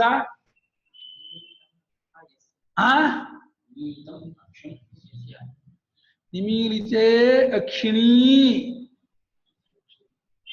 ಯಸ್ಯ ಸಹ ನಿಮೀಲಿತಾಕ್ಷ ಕುತಃ ಅಕ್ಷಿದ್ವಯಸ್ಯ ಸತ್ವಾತ್. ಎರಡು ಕಣ್ಣದು. ನಿಮೀಲಿತೇ ಅಕ್ಷಿಣೀ ಯಸ್ಯ ಸ ಏನ ಸಹ ನಿಮೀಲಿತಾಕ್ಷ. ನೋಡ್ತಾನೆ, ಒಂದು ಹಸು ನೋಡ್ತಾನೆ, ಎರಡು ಕಣ್ಣು ನೋಡ್ತಾನೆ, ಹಸು ಕೆಂಪಗಿದೆ, ಕೋಡಿದೆ ಇದ್ರೆ ಕಣ್ಣು ಮುಚ್ಕೊಳ್ತಾರೆ, ಅಲ್ಲಿ ಕೆಂಪು ಹಸು ಅಲ್ಲಿ ನಿಂತ್ಕೊಂಡಿದೆ ಅಂತ ಹೇಳಿ ಮನಸ್ಸಿನಲ್ಲಿ ಹಸು ಚಿತ್ರವನ್ನು ನೋಡ್ತಾ ಇರ್ತಾನೆ. ಇವಾಗ ಕಣ್ಣು ಮುಚ್ಕೊಂಡಾಗ ಎಲ್ಲಿದ್ದ ಹಸು ನೋಡ್ತಿದ್ದಾನೆ, ಮನಸ್ಸಲ್ಲಿದ್ದ ಹಸು ನೋಡ್ತಾ ಇದ್ದಾನೆ. ಕಣ್ಣು ಬಿಟ್ಟಾಗ ಅಲ್ಲಿದ್ದ ಹಸು ನೋಡ್ತಾ ಇದ್ದವನು ಕಣ್ಣು ಮುಚ್ಕೊಂಡಾಗ ಮನಸ್ಸಿನಲ್ಲಿದ್ದಂತಹ ಹಸುವನ್ನ ತದೇವ ಸ್ಮರನ್ ಅದನ್ನೇ ಸ್ಮರಿಸಿಕೊಳ್ಳುತ್ತಾ ಸ್ವಪ್ನೇ ಇವ.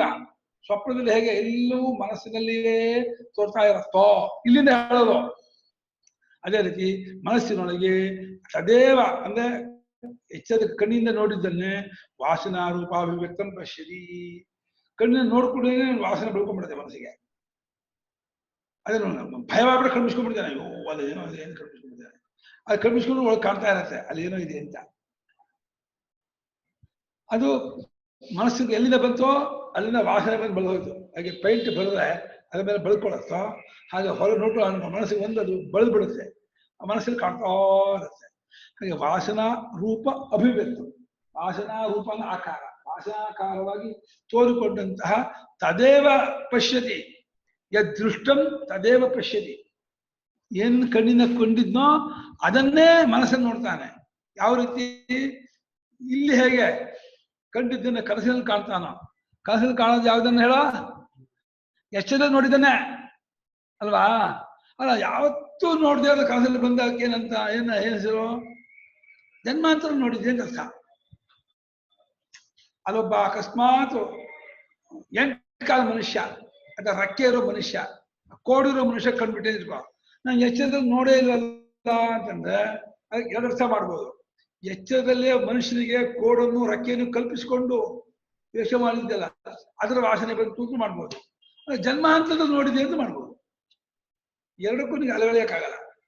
ಇದು ಹತ್ರ ಯಾವುದೋ ನಿಮ್ಗೆ ಯಶ್ಗೆ ಎರಡು ಕೋಡಿದ್ದು ರೆಕ್ಕೆ ಇದ್ದು ಬಾಲ ಇದ್ಬಿಟ್ಟಿದ್ರೆ ಹೇಗಿರ್ತಿತ್ತು? ನಾನು ಯೋಚನೆ ಮಾಡ್ಕೊಂಡೇ ನಿಂತ್ಕೊ, ಯೋಚನೆ ಮಾಡ್ಕೊಂಡು ಬಿಡ್ತೀನಿ, ಕನಸಿನ ಅದೇ ಬಂದ್ಬಿಡುತ್ತೆ. ಅತ್ಯಂತವಾಗಿ ಅದೃಷ್ಟವಾಗಿ ವಾಸನೆಯಿಂದ ಬರೋಲ್ಲ ಅಂದ್ರೆ ವಾಸನೆ ಇಲ್ಲದೆ ಹೋದ್ರೆ ಬರೋಲ್ಲ. ಅದು ಎಚ್ಚರ ದೃಷ್ಟಿಯಿಂದ ಹೇಳ್ತಾ ಇರುವಂತ. ಅಥವಾ ಇಲ್ಲಿ ಕಲ್ಪಿಸಿದ್ದ ಅಲ್ಲ ಅಂತಂದ್ರೆ ಜನ್ಮಾಂತರದ ಅಂತ ಮನುಷ್ಯ ನೋಡಿದ್ದೆ ಅಂತ ಇಟ್ಕೊ. ಈ ಜನ್ಮಾಂತದಲ್ಲಿ ಏನ್ ಹೇಳಿದ್ರು ಅದಕ್ಕೆ ಇದಿಲ್ಲ, ಅದು ಎಕ್ಸ್ ಬಾಕ್ಸ್. ಏನ್ ಹಾಕಿದ್ರು ಹಾಕಿಸ್ಕೊಳತ್ತೆ, ಎಷ್ಟು ಹಾಕಿದ್ರು ಹಾಕಿಸ್ಕೊಳತ್ತೆ. ಅದು ತುಂಬದ ಬಾಕ್ಸ್ ಅದು. ಹಾಗೆ ವಾಸನೆಯಿಂದ ಅಭಿವ್ಯಕ್ತವಾದಂತಹ ರೂಪವನ್ನು ಕಾಣುತ್ತಾನೆ. ಹೇಗೆ ಇಲ್ಲಿ ಕಂಡದ್ದನ್ನೆಲ್ಲ ಕನಸಲ್ಲಿ ಕಾಣ್ತಾನೋ ಹಾಗೆ ಎಚ್ಚರದಲ್ಲಿಯೇ ಇಂದ್ರಿಯಗಳನ್ನ ನೋಡಿದ್ದನ್ನೆಲ್ಲ ಅಷ್ಟನ್ನು ಮನಸ್ಸಿನಲ್ಲಿ ಜ್ಞಾಪಿಸ್ಕೊತಾನೆ. ಸಂಗೀತದಲ್ಲಿ ಜ್ಞಾಪಿಸ್ಕೊತಾನೆ. ಗೊತ್ತಾ, ರಾಗವಲ್ಲ ಜ್ಞಾಪಕ ಆಗ್ತಾ ಇರುತ್ತೆ. ಮೋಹನ್ ರಾಗ, ಆರುಬಿ ರಾಗ, ನಾಟಿ ರಾಗ ಎಲ್ಲ ಜ್ಞಾಪಕ ಆಗ್ತಾ ಇರುತ್ತೆ ಆ ಸಂಗೀತಗಾರರಿಗೆ. ನಮ್ಗಲ್ಲ, ನಮಗೆ ಅದ ಗಂಧ ವಾಸನೆ ಹಿಡಿಯೋದ್ರಿಂದ ಏನೊಬ್ಬ ಗದ್ದ ಮಾಡಿ ಹೋದ್ರು ಅಂತೀವಿ ನಾವು. ಇಲ್ಲಿ ವೇದ ಜ್ಞಾಪಕ ಆಗತ್ತೆ, ಮನಸ್ಸಿನ ವೇದ ಹೇಳ್ತಾ ಇರುತ್ತೆ ಅಲ್ಲೇ. ವಾಸನೆ ಇಷ್ಟ ಇದ್ದಕ್ಕಿದ್ದಾಗೆ ದೋಸೆ ವಾಸನೆ ಬಂದ್ಬಿಡುತ್ತೆ ಮನಸ್ಸಿಗೆ. ಆ ದೋಸೆ ವಾಸನೆ ಬಂದ್ಬಿಟ್ರೆ ಆ ಚಟ್ನಿ ಸಮೇತ ಬಂದ್ಬಿಡುತ್ತೆ ಕಣ್ರೆ. ಆ ಚಟ್ನಿ ಸಮೇತ ಬಂದ್ಬಿಡುತ್ತೆ. ಬಹಳ ಕಷ್ಟ.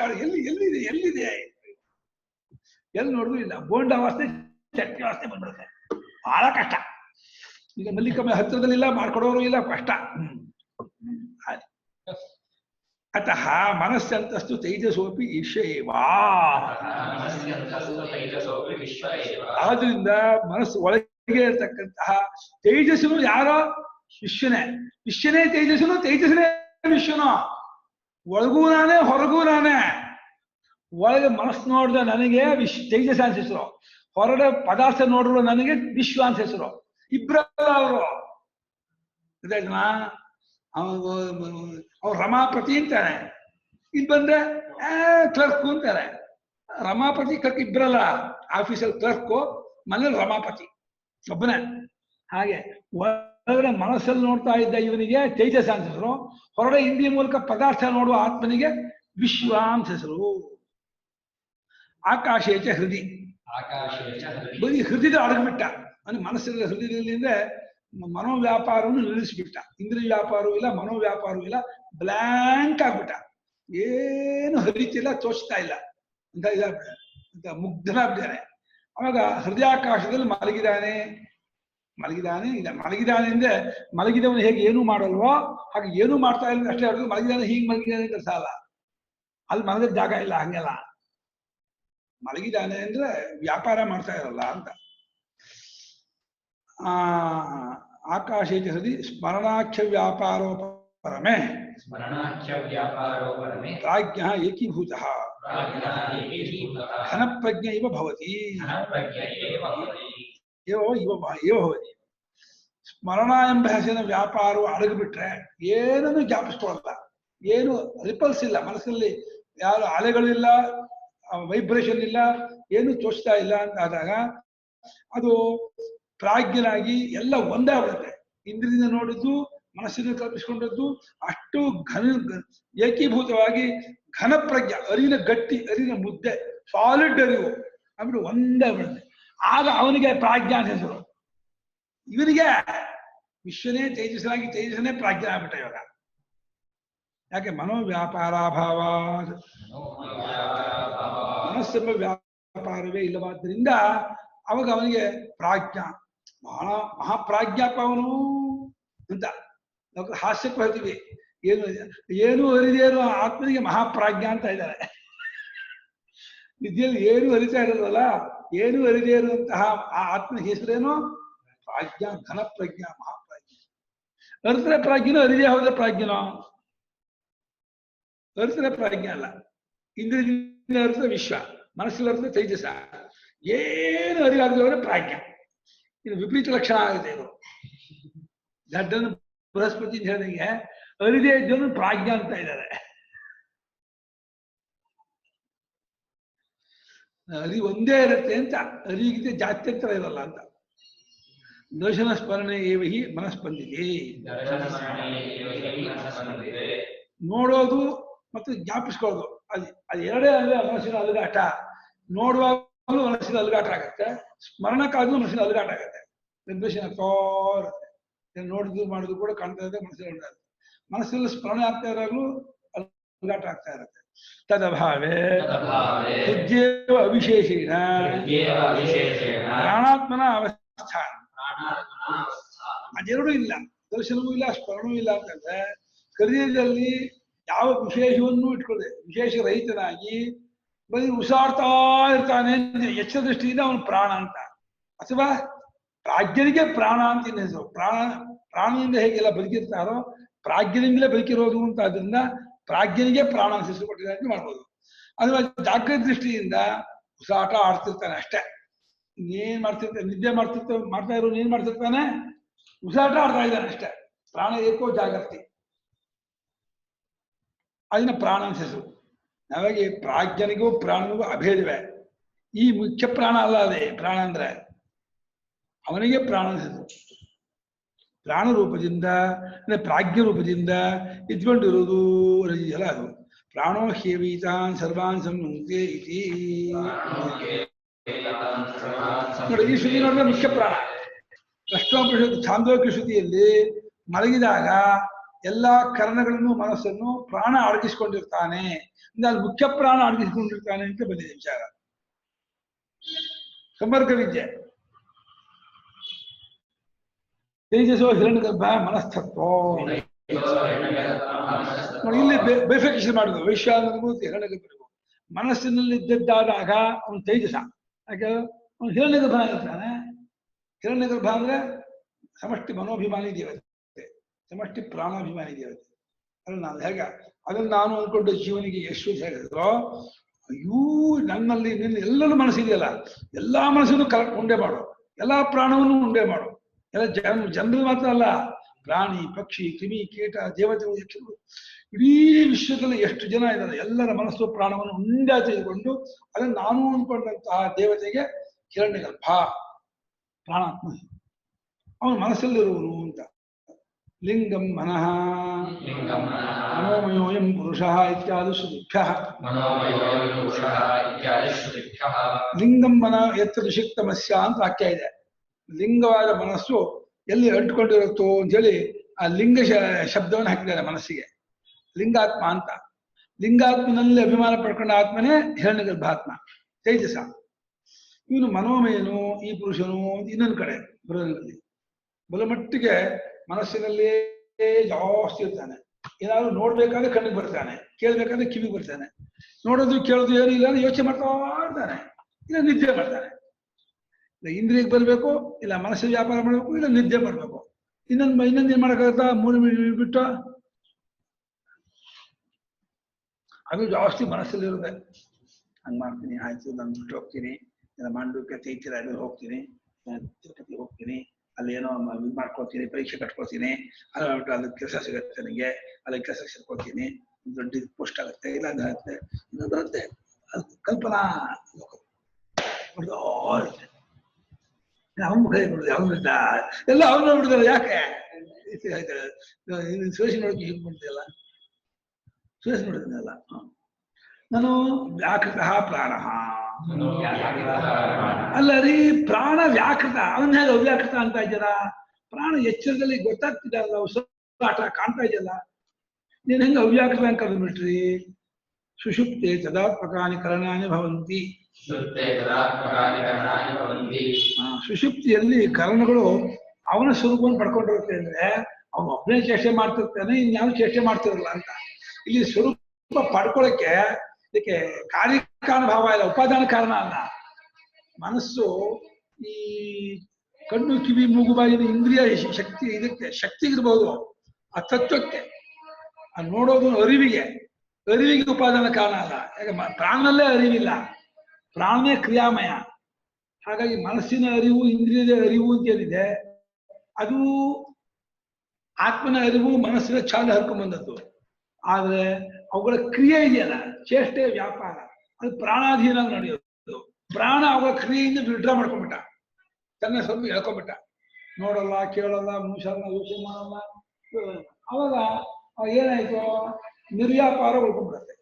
ಯಾವುದೋ ಇಂದ್ರಿಯ ಮನಸ್ಸು ಎಲ್ಲವೂ ನಾವು ನಿದ್ದೆಯಲ್ಲಿ ಬರ್ತಾ ಇರ್ತೀವಿ, ಕೇಳ್ತಿರ್ತೀಯ ನಿದ್ದೆಯಲ್ಲೋ ಏನಾಗಿರುತ್ತೆ, ಪ್ರಾಣದಲ್ಲಿ ಅಡಗಿರುತ್ತೆ ಅಂದ್ರು.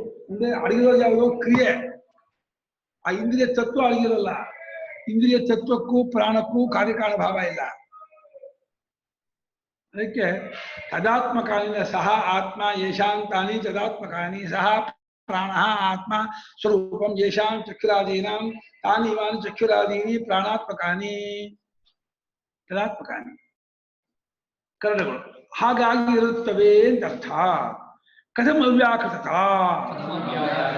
ಹೀಗಿರುವಾಗ ಅದನ್ನು ಅವ್ಯಾಕೃತ ಅವ್ಯಾಕೃತ ಅಂತ ಹೆಂಗೆ ಹೇಳ್ಬಿಟ್ರಿ ನೀವು ಅಂತ ಪ್ರಶ್ನೆ. ಮತ್ತೊಬ್ಬನು ನಿಲ್ಲಿಸುತ್ತಿರುವಾಗ ಅವನ ಪ್ರಾಣವು ವ್ಯಾಕೃತವಾಗಿರುತ್ತದೆ ಎಂಬ ದೃಷ್ಟಿಯಿಂದ ಆಕ್ಷೇಪವನ್ನು ಮಾಡಿದೆ. ವ್ಯಾಕೃತವೆಂದರೆ ನಾಮರೂಪಗಳನ್ನು ಬಿಡುಗಡೆಯಾಗಿರೋದು ಅಂತ. ಯಾರೋ ಮಲಗಿರೋದನ್ನು ನೋಡಿ ಅವನ ಪ್ರಾಣ ತೋರ್ತಾ ಇರೋದನ್ನ ಇಟ್ಕೊಂಡು ಅದೆಂಗೆ ಅವ್ಯಾಕೃತ ಅಂತ ಕರೆದ್ರಿ ಅಂತ ಆಕ್ಷೇಪಣೆ. ಇದಕ್ಕೆ ನೈಷ ದೋಷ. ಅವ್ಯಾಕೃತ ದೇಶಕಾಲ ವಿಶೇಷಾಭಾವ. ಅವ್ಯಾಕೃತಕ್ಕೂ ಸುಷುಪ್ತಿಗೂ ದೇಶಕಾಲದ ವಿಭಾಗ ಇಲ್ಲ. ಜಾಗ್ರತ್ ಸ್ವಪ್ನಗಳಲ್ಲಿ ದೇಶಕಾಲದ ವ್ಯವಹಾರ ಉಂಟು, ಅವಸ್ಥೆಗೆ ದೇಶಕಾಲದ ವಿಭಾಗ ಇಲ್ಲ. ಅವಸ್ಥೆ ಒಳಗೆ ದೇಶಕಾಲದ ವ್ಯವಹಾರ ಉಂಟು, ಸುಷುಪ್ತಿಯಲ್ಲಿ ದೇಶಕಾಲ ವ್ಯವಹಾರವೇ ಇಲ್ಲ. ಹಾಗಾದ್ರಿಂದ ಬರುತ್ತೆ ನೋಡಿ, ಯದ್ಯಪಿ ಪ್ರಾಣಾಭಿಮಾನೇ ಸತಿ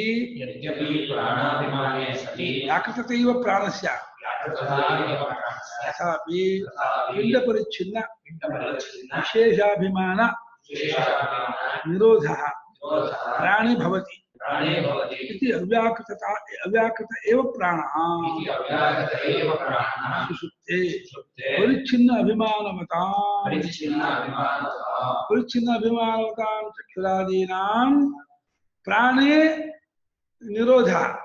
ಹಾಗೆ ಪ್ರಾಣಾಭಿಮಾನ ಅಂತ ಒಂದು ಇದ್ದು ಬಿಟ್ರೆ ಅದು ವ್ಯಾಕೃತವೇ ಆಗತ್ತೆ, ಅದು ಅವ್ಯಾಕೃತ ಆಗಲ್ಲ. ನಾನು ಉಸಿರಾಡ್ತಾ ಇದ್ದೀನಿ, ನಂಗೆ ಪ್ರಾಣ ಇದೆ, ನಾನು ಉಸಿರು ಕಟ್ತೀನಿ ಅಂತಂದಿದ್ರೆ ವ್ಯಾಕೃತ ಪ್ರಪಂಚದಲ್ಲಿಯೇ ಇದು ಶಬ್ದ ಪ್ರತ್ಯಯಗಳು ನಿಜ. ಪ್ರಾಣಾಭಿಮಾನ ಅಂತ ಒಂದಿದ್ದು ಬಿಟ್ರೆ ವ್ಯಾಕೃತವೇ ಆಗತ್ತೆ. ಆದರೂ ಪಿಂಡ ಪರಿಚ್ಛಿನ್ನ ವಿಶೇಷಾಭಿಮಾನ ನಿರೋಧ ಆಗುತ್ತೆ. ಸುಷುಪ್ತಿ ಕಾಲದಲ್ಲಿ ಪಿಂಡನ ಶರೀರ ಪರಿಚ್ಛಿನ್ನವಾಗಿರ್ತಕ್ಕಂಥ ವಿಶೇಷಾಭಿಮಾನ ಅಂದ್ರೆ ನಾನು ನೋಡ್ತೀನಿ, ಕೇಳ್ತೀನಿ, ಮೂಸ್ತೀನಿ ಅನ್ನೋ ವಿಶೇಷಾಭಿಮಾನವಲ್ಲ, ನುಂಗೋಗ್ಬಿಡುತ್ತೆ, ಹಿಡಿದು ಹೋಗ್ಬಿಡುತ್ತೆ, ತಡೆದು ಬಿಡುತ್ತೆ. ಅದು ವ್ಯಾಪಾರ ಮಾಡೋಕ್ಕೆ ಬಿಡಲ್ಲ. ಎಲ್ಲ ಪ್ರಾಣದಲ್ಲಿ ಅಡಗಿರುತ್ತೆ. ಪ್ರಾಣ ಉಸಿರಾಡ್ತಾ ಇರ್ತಾನಲ್ಲ, ಪ್ರಾಣ ಅವುಗಳ ಎಲ್ಲ ಆಕ್ಷನ್ ಫಂಕ್ಷನ್ ಎಲ್ಲ ಅವನು ಇದು ಮಾಡ್ಕೊಂಡ್ಬಿಟ್ಟ, ಬೈಂಡಿಂಗ್ ಮಾಡ್ಕೊಂಡ್ಬಿಟ್ಟ, ಎಲ್ಲ ಅಡಕ ಮಾಡ್ಕೊಂಡ್ಬಿಟ್ಟ, ಬಿಡಿಸ್ಬಿಟ್ಟ, ವಿಡ್ರಾ ಮಾಡ್ಕೊಂಡ್ಬಿಟ್ಟ. ಹಾಗಾಗಿ ಪ್ರಾಣ ಏನಾದ ಅವ್ಯಾಕೃತವೇ ಪ್ರಾಣ ಅಂತ ಅನಿಸ್ಕೊಳ್ತಾನೆ ಸುಷುಪ್ತಿಯಲ್ಲಿ. ಯಾಕೆಂದ್ರೆ ಯಾರಿಗೆ ಈ ಪರಿಚ್ಛಿನ್ನ ಅಭಿಮಾನ ಉಳ್ಳವರಿಗೆ ಅವರ ದೃಷ್ಟಿಯಿಂದ, ಹೊರಗಡೆಯವರ ದೃಷ್ಟಿಯಿಂದ ಅಲ್ಲ, ಇನ್ನೊಬ್ಬರ ದೃಷ್ಟಿಯಿಂದ ಅಲ್ಲ, ಯಾರು ಮಲಗಿರ್ತಾರೋ ಆ ಪರಿಚ್ಛಿನ್ನಾಭಿಮಾನ ಉಳ್ಳವರಾದ ಆ ಕ್ಷೇತ್ರಜ್ಞರ ಕಡೆಯಿಂದ ಅವರಿಗೆ ಅದು ಪ್ರಾಣ ಸುಷುಪ್ತಿಯಲ್ಲಿ ಅವ್ಯಾಕೃತವಾಗಿಯೇ ಇರುತ್ತೆ. ಅಲ್ಲ, ಹಾಗೆ ಪರಿಚ್ಛಿನ್ನಾಭಿಮಾನವತಾಂ ಸೇರಿಸಿದ್ರು. ಆ ಪರಿಚ್ಛಿನ್ನ ನಾನು ಯಶು, ನಾನು ತೇಜಸ್ಸು, ನಾನು ಸುಮಂತ ಅಂತೇಳಿ ಆಯಾ ಅಭಿಮಾನವುಳ್ಳವರೆಗೆ ಸುಷುಪ್ತಿ ಕಾಲದಲ್ಲಿ ಅದೆಲ್ಲ ಪ್ರಾಣದಲ್ಲಿ ಅಡಗಿರುತ್ತದೆ. ಆದ್ದರಿಂದ ಪ್ರಾಣಿಗೆ ಅವ್ಯಾಕೃತ ಕಾರಣ ಬಂದೇ ಬರುತ್ತೆ, ಹಾಗೆ ಆಗ್ತದೆ. ಯಥಾ ಪ್ರಾಣ ಪ್ರಳಯೇ ಪ್ರಾಣಲಯೇನ ಪರಿಚ್ಛಿನ್ನಾಭಿಮಾನಿನಾಂ ಪ್ರಾಣಃ ವ್ಯಾಕೃತಃ ತಥಾ ಪ್ರಾಣಾಭಿಮಾನಿನೋಪಿ ವಿಶೇಷಾಪತ್ತು ಅವ್ಯಾಕೃತ ಸಮಾಹ. ಸತ್ತೋದು ಅನ್ಕೊಳ್ಳಿ, ಪ್ರಾಣ ಲಯವಾಯ್ತು, ಪ್ರಾಣ ಬಿಟ್ಟು ಹೋಯ್ತು ಅಂತ ಹೇಳಿದಾಗ ಪರಿಚ್ಛಿನ್ನಾಭಿಮಾನ ಆಗಿರೋ ಪಿಂಡಾಭಿಮಾನ ಶರೀರಕ್ಕೆ ಅಭಿಮಾನ ಪಡ್ಕೊಂಡ ಜೀವಗಳಿಗೆ ಆ ಪ್ರಾಣ ಏನಾಯ್ತು, ಅವ್ಯಕ್ತವಾಯ್ತು, ತೋರ್ತಾ ಇಲ್ಲ, ಸತ್ತೋಗ್ತಾರೆ, ಪ್ರಾಣ ದೇಹದಿಂದ ಹೊರಟೋಗ್ಬಿಡುತ್ತೆ, ಕಣ್ಣು ಕಾಣಲ್ಲ, ಕಣ್ಣು ಕಾಣದೇ ಇದ್ಮೇಲೆ ಅದು ವ್ಯಕ್ತವಲ್ಲ. ಹೇಗೋ ಅದೇ ರೀತಿ ಪ್ರಾಣಾಭಿಮಾನ ಇರುವಾಗಲೂ ಕೂಡ ಸುಷುಪ್ತಿಯಲ್ಲಿ ವಿಶೇಷವೇ ಇಲ್ಲದೆ ಇದ್ದಾಗ, ಅವಿಶೇಷತ್ವವನ್ನು ಪಡ್ಕೊಂಡಾಗ ಅದು ಅವ್ಯಾಕೃತವಾಗಿರುತ್ತೆ, ಸಮಾನ. ಅವ್ಯಾಕೃತತ್ವ ಮರಣೋತ್ತರದಲ್ಲಿ ಹೇಗೆ ಪ್ರಾಣ ತೋರ್ಕೊಳ್ತಾ ಇರಲ್ವೋ, ಸುಷುಪ್ತಿಯಲ್ಲೂ ಆ ಮಲಗಿದವನಿಗೆ ಪ್ರಾಣ ತೋರ್ತಾ ಇರಲ್ಲ. ಬೇರೆಯವರು ತೋರ್ಬಹುದು, ಬೇರೆಯವ್ರ ದೃಷ್ಟಿ ಅಲ್ಲ. ಇದು ಅಧ್ಯಾತ್ಮ ವಿದ್ಯೆ, ಅವರವರ ಅನುಭವ ವಿಚಾರವೇ ಹೊರತು ಇನ್ನೊಬ್ಬರ ವಿಚಾರ ತಗೋಬಾರದು. ಪ್ರಸವ ಬೀಜಾತ್ಮಕತ್ವ ಪ್ರಸವಕ್ಕೂ ಬೀಜಾತ್ಮಕವಾಗಿದ್ದಾನೆ. ಆ ಪ್ರಾಣದಿಂದಲೇ ಎಲ್ಲ ಬರುತ್ತೆ. ಸರ್ವೇ ಲೋಕ ಸರ್ವೇ ವೇದ ಪ್ರಾಣಾದ್ಯುಚ್ಚ, ಪ್ರಾಣದಿಂದ ಬರುತ್ತೆ. ಪ್ರಾಣ ವಿದ್ಯೆಯಲ್ಲಿ ಎಚ್ಚೆತ್ಕೊಂಡಿದ್ದೀನಿ, ಪ್ರಾಣ ಆಕ್ಟಿವೇಟ್ ಮಾಡ್ಬಿದ್ದಾನೆ. ಕಣ್ಣು ಕಿವಿ ಮೂಗು ಬಾಯಿ ಎಲ್ಲವೂ ಆಕ್ಟಿವೇಟ್ ಆಗಿ ಚುರುಕಾಗಿ ಎಲ್ಲ ಕೆಲಸ ಮಾಡೋ ಶುರು ಆಗುತ್ತೆ. ಹಾಗೆ ಹುಟ್ಟೋದಕ್ಕೂ ಬೀಜಾತ್ಮಕನಾಗಿದ್ದಾನೆ ಪ್ರಾಣ. ತದಧ್ಯಕ್ಷಶ್ಚ ಏಕೋ ಅವ್ಯಾಕೃತಾವಸ್ಥಾ, ಅದಕ್ಕೆ ಅಧ್ಯಕ್ಷನಾಗಿರ್ತಕ್ಕಂಥ ಒಬ್ಬನು ಅದು ಅವ್ಯಾಕೃತಾವಸ್ಥನು. ಆ ಪ್ರಾಣಕ್ಕೂ ಆ ಅವಸ್ಥೆಗೂ ಅಧ್ಯಕ್ಷನಾಗಿರತಕ್ಕ ಒಬ್ಬ ಆತ್ಮ ಇದಲ್ಲ, ಅವನೇ ಪ್ರಾಜ್ಞ. ಇದು ಆತ್ಮನ ಕಡೆಗೆ ಹೇಳ್ತಾ ಇದ್ದಾರೆ ಅಲ್ವಾ? ಇಲ್ಲ, ಇದನ್ನೇ ಹೇಳ್ತಾ ಇದ್ದಾರೆ. ಏಕಃ ಅವ್ಯಾಕೃತಾವಸ್ಥಾ ಅಲ್ಲಿ ಇವನ್ನೇ ಪರಿಚ್ಛಿನ್ನಾಭಿಮಾನ ಮಧ್ಯಕ್ಷಾಣ ಅಂತ ತೇನ ಏಕತ್ವಮಿತಿ ಪೂರ್ವೋಕ್ತ ವಿಶೇಷ ಏಕೀಭೂತ ಪ್ರಜ್ಞಾನಘನ ಇತ್ಯಾದಿ ತಸ್ಮಿನ್. ಇವನಿಗೆ ಹೌದು, ಸುಷುಪ್ತಾತ್ಮನಿಗೆ ಪ್ರಾಜ್ಞನಿಗೆ. ಹಾ, ಈ ಸ್ವಾಮಿಗಳು ಪ್ರಾಣನೂ ಪ್ರಾಜ್ಞನೂ ಅವ್ಯಾಕೃತನೂ ಒಬ್ಬನೇ ಬರೆದಿದೆ, ಸ್ಪಷ್ಟ ಆಗಿರೋದು. ಯಾಕೆಂದ್ರೆ ಇಡೀ ಪ್ಯಾರಾಗ್ರಾಫ್ ಅಲ್ಲಿ ಪ್ರಾಜ್ಞನ ವಿಚಾರಣೆ ತಗೊಂಡಿಲ್ಲ, ಭಾಷೆ ಸಮಾನ ಮಾಡಿದ್ದಾರೆ ಪ್ರಾಜ್ಞನಿಗೂ ಪ್ರಾಣನಿಗೂ. ಪ್ರಾಜ್ಞನಿಗೂ ಪ್ರಾಣನಿಗೂ ಅವ್ಯಾಕೃತಕ್ಕೂ ಸಮಾನ ಮಾಡಿಬಿಟ್ಟು ಅವನು ಪ್ರಾಜ್ಞ ಮಾಡ್ತಾ ಇದ್ದಾರೆ. ಇದು ಹೆಡ್ಡಿಂಗ್ ನೋಡಿದ್ರೆ ಈ ಭಾಷೆಗೂ ಕನ್ಫ್ಯೂಸ್ ಆಗುತ್ತೆ. ಅದಕ್ಕೆ ತದಧ್ಯಕ್ಷ ಅಂದ್ರೆ ಆ ಸುಷುಪ್ತಿಗೆ ಅಧ್ಯಕ್ಷ ಯಾರು? ಅವ್ಯಾಕೃತ ಅವಸ್ಥೆ ಆಗತ್ತೆ ಒಬ್ಬನೇ. ಆ ಪ್ರಾಣನಿಗೂ ಅವ್ಯಾಕೃತ ಸುಷುಪ್ತಾವಸ್ಥೆಗೂ ಒಬ್ಬನೇ ಅಧ್ಯಕ್ಷ. ಹೇಳ್ತಾ ಇರೋದು ಆ ಪ್ರಾಣನೇ, ಆ ಸುಷುಪ್ತಾತ್ಮನೆ, ಆ ಪ್ರಾಜ್ಞನೆ. ಅಲ್ಲ, ತದಧ್ಯಕ್ಷ ತಸ್ಯ ಅಧ್ಯಕ್ಷ ಅಲ್ವಾ? ತದಧ್ಯಕ್ಷ ಅವನೇ ಅಧ್ಯಕ್ಷನು ಅಂತ. ಇದು ಪೂರ್ತಿ ಪ್ರಕರಣ ಪೂರ್ತಿ ಸುಷುಪ್ತಾತ್ಮಂದೇ ಅಲ್ಲ. ಅದರ ಅಧ್ಯಕ್ಷ ನೋಡಿ, ಮೂರು ಸುಷುಪ್ತಿಯ ಅಧ್ಯಕ್ಷ ಮಾಡಿದ್ದಾರೆ. ಸುಷುಪ್ತಿಯ ಸುಷುಪ್ತಿಯ ಅಧ್ಯಕ್ಷ, ಪ್ರಾಣನ ಅಧ್ಯಕ್ಷ ಅಲ್ಲ. ಸುಷುಪ್ತಿಯ ಅಧ್ಯಕ್ಷ ಪ್ರಾಣನೇ, ಅವನೇ ಸರಿ, ಪ್ರಾಜ್ಞನು. ಹೌದು, ಕರೆಕ್ಟ್. ಸುಷುಪ್ತಿಯಲ್ಲಿ ಪ್ರಾಣ ಎಚ್ಚೆತ್ತವಾಗಿರ್ತಾನೆ ಅಂದ್ರೆ ಸುಷುಪ್ತಿ ಪ್ರಾಣ ಪ್ರಧಾನವಾದದ್ದು. ಪ್ರಾಣ ಪ್ರಧಾನವಾದ ಸುಷುಪ್ತಿಗೆ ಸುಷುಪ್ತಿಯ ಅಧ್ಯಕ್ಷ ಪ್ರಾಣನೇ. ಸುಷುಪ್ತಿಯ ಅವಸ್ಥೆಗೆ ಸುಷುಪ್ತಿ ಅವಸ್ಥೆಗೆ ಪ್ರಾಣ ಅಧ್ಯಕ್ಷ. ಅವನು ಅವನೇ ಅವ್ಯಾಕೃತ ಅವಸ್ಥೆಯಲ್ಲಿರುವವನು, ಆ ಪ್ರಾಣನೇ. ಪರಿಚ್ಛಿನ್ನಾಭಿಮಾನವಾಗಿರುವ ಮತ್ತು ಅಧ್ಯಕ್ಷರಾಗಿರ್ತಕ್ಕಂಥ ಅವರಿಗೆ ತೇನ ಏಕತ್ವ ಇತಿ ಪೂರ್ವೋಕ್ತಂ ವಿಶೇಷಣ, ಅವರೊಡನೆ ಏಕತ್ವವಿದೆ ಅಂತಾದ್ರಿಂದ ಹಿಂದೆ ಹೇಳಿದಾದ ವಿಶೇಷಣ ಏಕೀಭೂತ ಪ್ರಜ್ಞಾನಘನ ಇತ್ಯಾದಿ ಏನು ಪ್ರಾಜ್ಞ. ಅವನೇ ಪ್ರಾಣ ಪ್ರಾಜ್ಞೆ ಇವೆಲ್ಲ ಪರ್ಯಾಯ. ಅದೇ ಅವನ್ನ ಪ್ರಾಜ್ಞ ಪೂರ್ವೋಕ್ತವಾದ ವಿಶೇಷಣುಳ್ಳದ್ದಾಗಿ 4 ವಿಶೇಷ ಕೊಟ್ಟಲ್ಲ. ಅಲ್ಲ, ಇದರಲ್ಲಿ ಏಕೀಭೂತ ಪ್ರಜ್ಞಾನಘನ 4 ಕೊಟ್ಟರಲ್ಲ. ಇದು ಏಕತ್ವಂ, ಶುದ್ಧತ್ವಂ, ಅಸಂಗತ್ವಂ, ಸ್ಥಾನ ತ್ರಯ ವ್ಯತಿರಿಕ್ತ.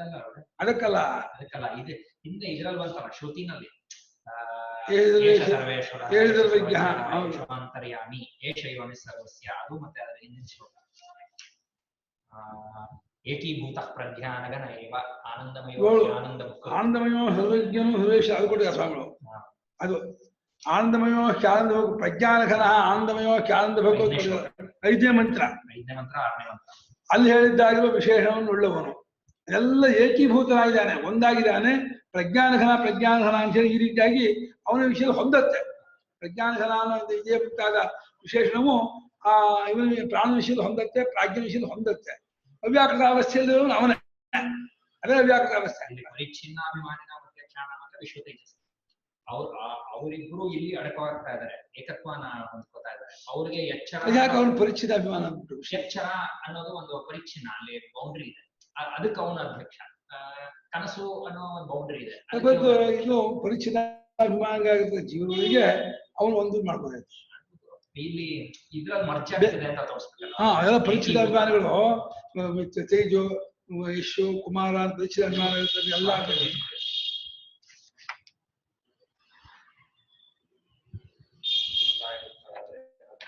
ಅದೇ ನೀವು ಹೇಳ್ದಂಗೆ ಮಾಡಿದ್ದಾರೆ ಪರಿಚ್ಛಿನ್ನವಾದ ಶರೀರಗಳಲ್ಲಿ ಅಭಿಮಾನವುಳ್ಳ ಹಂಗೆ ಮಾಡಿದ್ದಾರೆ.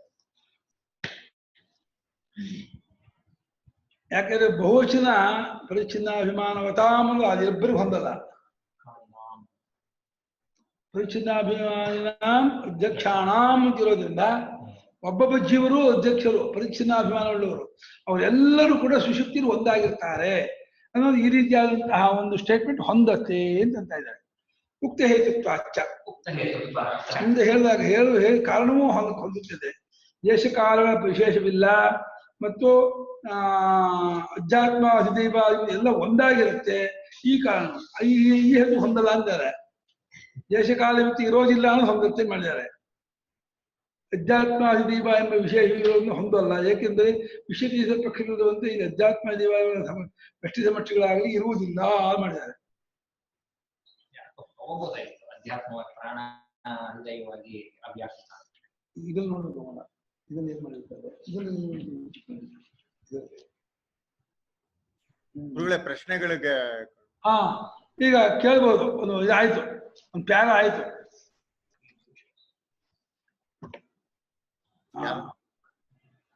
ಪ್ರಶ್ನೆ ಇದ್ದವರು ಅದೇ ರೈಸ್ ಮಾಡಿ.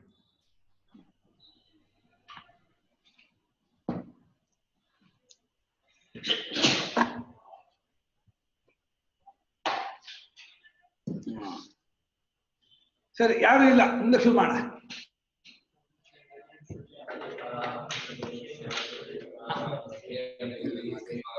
ಯಾರು ಪ್ರಶ್ನೆ ಇಲ್ಲ ಇದೆಯಾ? ಕೇಳಿಪ್ಪ. ಗುರುಗಳೇ, ಈ ಕೊನೆಯಲ್ಲಿ ಹೇಳಿದ್ರಲ್ಲ, ಮನಸ್ಸು ಪ್ರಾಣ ಇದು ಎರಡೂ ಕೂಡ ಪ್ರಾಜ್ಞನ ಎರಡು ಮುಖಗಳು, ಅದ್ರ ಮುಖಾಂತರ ಕೆಲಸ ಮಾಡ್ತಾನೆ ಪರಮಾತ್ಮ ಅಂತ. ಮನಃಪ್ರಧಾನವಾದ ಪರಮಾತ್ಮನಿಗೆ ತೇಜಸ ಅಂತ, ಅಲ್ಲ ಇಂದ್ರಿಯ ಪ್ರಧಾನ ಕೆಲಸ ಮಾಡೋ ಪರಮಾತ್ಮನಿಗೆ ವೈಶ್ವಾನರ ಅಂತ. ಸರಿ, ಸುಷುಪ್ತಿಯ ಅವಸ್ಥೆಯಲ್ಲಿ ಪ್ರಾಜ್ಞನಾಗುವಾಗ ಪ್ರಾಣದ ಕೆಲಸ ನಿಂತು ಹೋಗಿರುತ್ತೆ ಅಂತಲೋ ಪ್ರಾಣದ ಕೆಲಸ ಮಾಡ್ಬಿಟ್ಟು ನಿಂತು ಹೋಗ್ತಾನೆ ಅಂತ ಅಲ್ಲ, ಸಬಂಡೀಕರಣದಲ್ಲ ಆಗ್ಬಿಟ್ಟು ಒಟ್ಟಿಗೆ ಒಂದು ಅದು ಹಿಡ್ಕೊಂಡಿರ್ತಾನೆ ಪ್ರಾಣ ಅಂತ ಹೇಳಿದ್ರಲ್ಲ. ಅದು ಹಿಡ್ಕೊಂಡಿರ್ತಕ್ಕಂಥದ್ದು ಪ್ರಾಣದ ಕ್ರಿಯೆ ಹಿಡ್ಕೊಂಡು ಆದ್ಮೇಲೆ ಆ ಪ್ರಾಣ ಅವ್ಯಾಕೃತನಾಗಿರ್ತಾನೆ. ಅದಕ್ಕೆ ಪ್ರಾಜ್ಞಾ ಪರಮಾತ್ಮ ಅಂತನ. ಅಲ್ಲಿ ಇನ್ನೊಬ್ಬರ ದೃಷ್ಟಿಯಿಂದ ನೋಡಿದಾಗ ಪ್ರಾಣ ಹಿಡ್ಕೊಂಡಿರ್ತಾನೆ, ಪ್ರಾಣ ಪ್ರಧಾನವಾದ ಅವಸ್ಥೆ ಸುಷುಪ್ತಿ, ಅದನ್ನ ಪ್ರಾಣ ಪ್ರಾಜ್ಞ ಅಂತ ಹೇಳಿದ್ರು. ಅವನ ಅನುಭವ ದೃಷ್ಟಿಯಿಂದ ಪ್ರಾಣವೂ ಅಡಗಿರುತ್ತೆ, ಪ್ರಾಣದ ಅನುಭವ ಆಗೋಲ್ಲ ಅವನಿಗೆ, ಪ್ರಾಣವೂ ಅವನಿಗಾಗಲ್ಲ. ಅದರಿಂದ ಅವ್ಯಾಕೃತ ಪ್ರಾಣ ಅನ್ನುವಾಗ ಪ್ರಾಜ್ಞಾ ಅನ್ನುವಾಗ ಪ್ರಾಣವೂ ಅಲ್ಲಿಲ್ಲ. ಅಂದ್ರೆ ಗುರುಗಳೇ, ಅವನು ಕೊರಡಾಗಿ ಬಿದ್ದಿದ್ದೀನಿ ಅಂತ ಎಚ್ಚರದಲ್ಲಿ ಹೇಳುವ ಒಂದು ಮಾತನ್ನು ಇಟ್ಕೊಂಡು ಅವನಿಗೇನು ಗೊತ್ತಾಗ್ಲಿಲ್ಲ ಅನ್ನೋದು ಇಟ್ಕೊಂಡು ಪ್ರಾಜ್ಞಾ ಅಲ್ಲಿ ಪರಮಾತ್ಮನಾಗಿರ್ತಾನೆ. ಹೌದು, ಅಲ್ಲಿ ಆ ಅನುಭವ ದೃಷ್ಟಿ ತಗೊಂಡ್ರೆ ಬರೀ ಅರಿವು ಒಂದೇ, ಅರಿವಿಂದ ಬಿದ್ದು ಏನೂ ಇಲ್ಲ. ಇಲ್ಲಿ ಬಂದಾಗ ಕೊರಡು ಬಿದ್ದಾಗ ಬಿದ್ಕೊಂಡಿದ್ದೆ, ನಂಗೆ ಏನೂ ಅರಿವಾಗ್ಲಿಲ್ಲ ಅಂತಾನೆ. ಅರಿವಾಗ್ಲಿಲ್ಲ ಅಂದ್ರೆ ಅಜ್ಞಾನ ಅನ್ನಂಗೆ ಮಾಡ್ತಾನೆ. ಅಜ್ಞಾ ಅಲ್ಲ ಅವನು. ಅರಿವಾಗ್ಲಿಲ್ಲ, ಅರಿವಾಯ್ತು ಅನ್ನೋದು ಎರಡು ಇಲ್ಲದೇ ಇರುವ ಒಂದು ಸ್ಟೇಟ್ ಇದು. ಅದೇ ಅದು ಸ್ಮರಣೆ. ಹೌದು, ಅದು ತಿಳಿವಳಿಕೆ ಉಳ್ಳಂತ ಸ್ಮರಣೆಗೆ ಅಧಿಪತಿ. ಕರೆಕ್ಟ್. ಅದು ಪ್ರಾಣವನ್ನ ಹಿಡ್ಕೊಂಡಿದ್ದಾನೆ ಅಂತ ಹೇಳುವಂತ ಇದಕ್ಕೆ ಪ್ರಾಣ ಇದನ್ನೆಲ್ಲ ಹಿಡ್ಕೊಂಡು ಅವನು ಕೂಡ ಈ ಪ್ರಾಜ್ಞಲ್ಲಿ ಒಂದಾಗಿರ್ತಾನೆ ಅಂತ. ಕರೆಕ್ಟ್, ಪ್ರಾಜ್ಞಾ ಅವನು ಒಂದಾಗಿರ್ತಾನೆ. ಪ್ರಾಣ ಲಯವಾದ್ರೆ ಸತ್ರೆ ಅಂತ ಅರ್ಥ ಮಾಡಿದ್ರೆ ಸ್ವಾಮಿಗಳು ಬೇರೆ ಬರೆದಿದೆ, ಇದು ಟಿಪ್ಪಣಿ ಕೊಟ್ಟಿದ್ದಾರೆ. ಏನ ಎರಡನೇ ಟಿಪ್ಪಣಿ ನೋಡಿ, ಸತ್ರೆ ಅನ್ನೋದು ಸರಿ ಬರಲ್ಲ ಅಂತ ಅರ್ಥ ಕೊಡ್ತಾ ಇದ್ದಾರೆ ಸ್ವಾಮಿಗಳು. ಅಲ್ಲ, ಲಯ ಅಂತ ಅಲ್ಲಿ ಭಾಷೆಗೆ ದೃಷ್ಟಾಂತ ಕೊಟ್ಟಲ್ಲ. ಲಯವಾದ್ರೆ ಸತ್ರೆ ಅನ್ನೋದು ಆನಂದಗಿರಿ ವ್ಯಾಖ್ಯಾನ ಸರಿ ಇಲ್ಲ ಅಂತಾರೆ. ಪ್ರಳಯ ಅಂತ ತಗೋಬೇಕು ಅಂತ ತಿಳಿಸ್ತಾ ಇದ್ದಾರೆ. ಪ್ರಳಯ ಆಗ್ಲಿ ಸತ್ಯ ಆಗ್ಲಿ ಎರಡು ಒಂದೇ ತಾನೆ. ಅಲ್ಲ, ಸ್ವಾಮಿ ಟಿಪ್ಪಣಿ ನೋಡಿ ದಯವಿಟ್ಟು, ಟಿಪ್ಪಣಿ ನಂಬರ್ 2. ಪ್ರಾಣಲಯೇ ಅಲ್ಲ, ಅದಕ್ಕೆ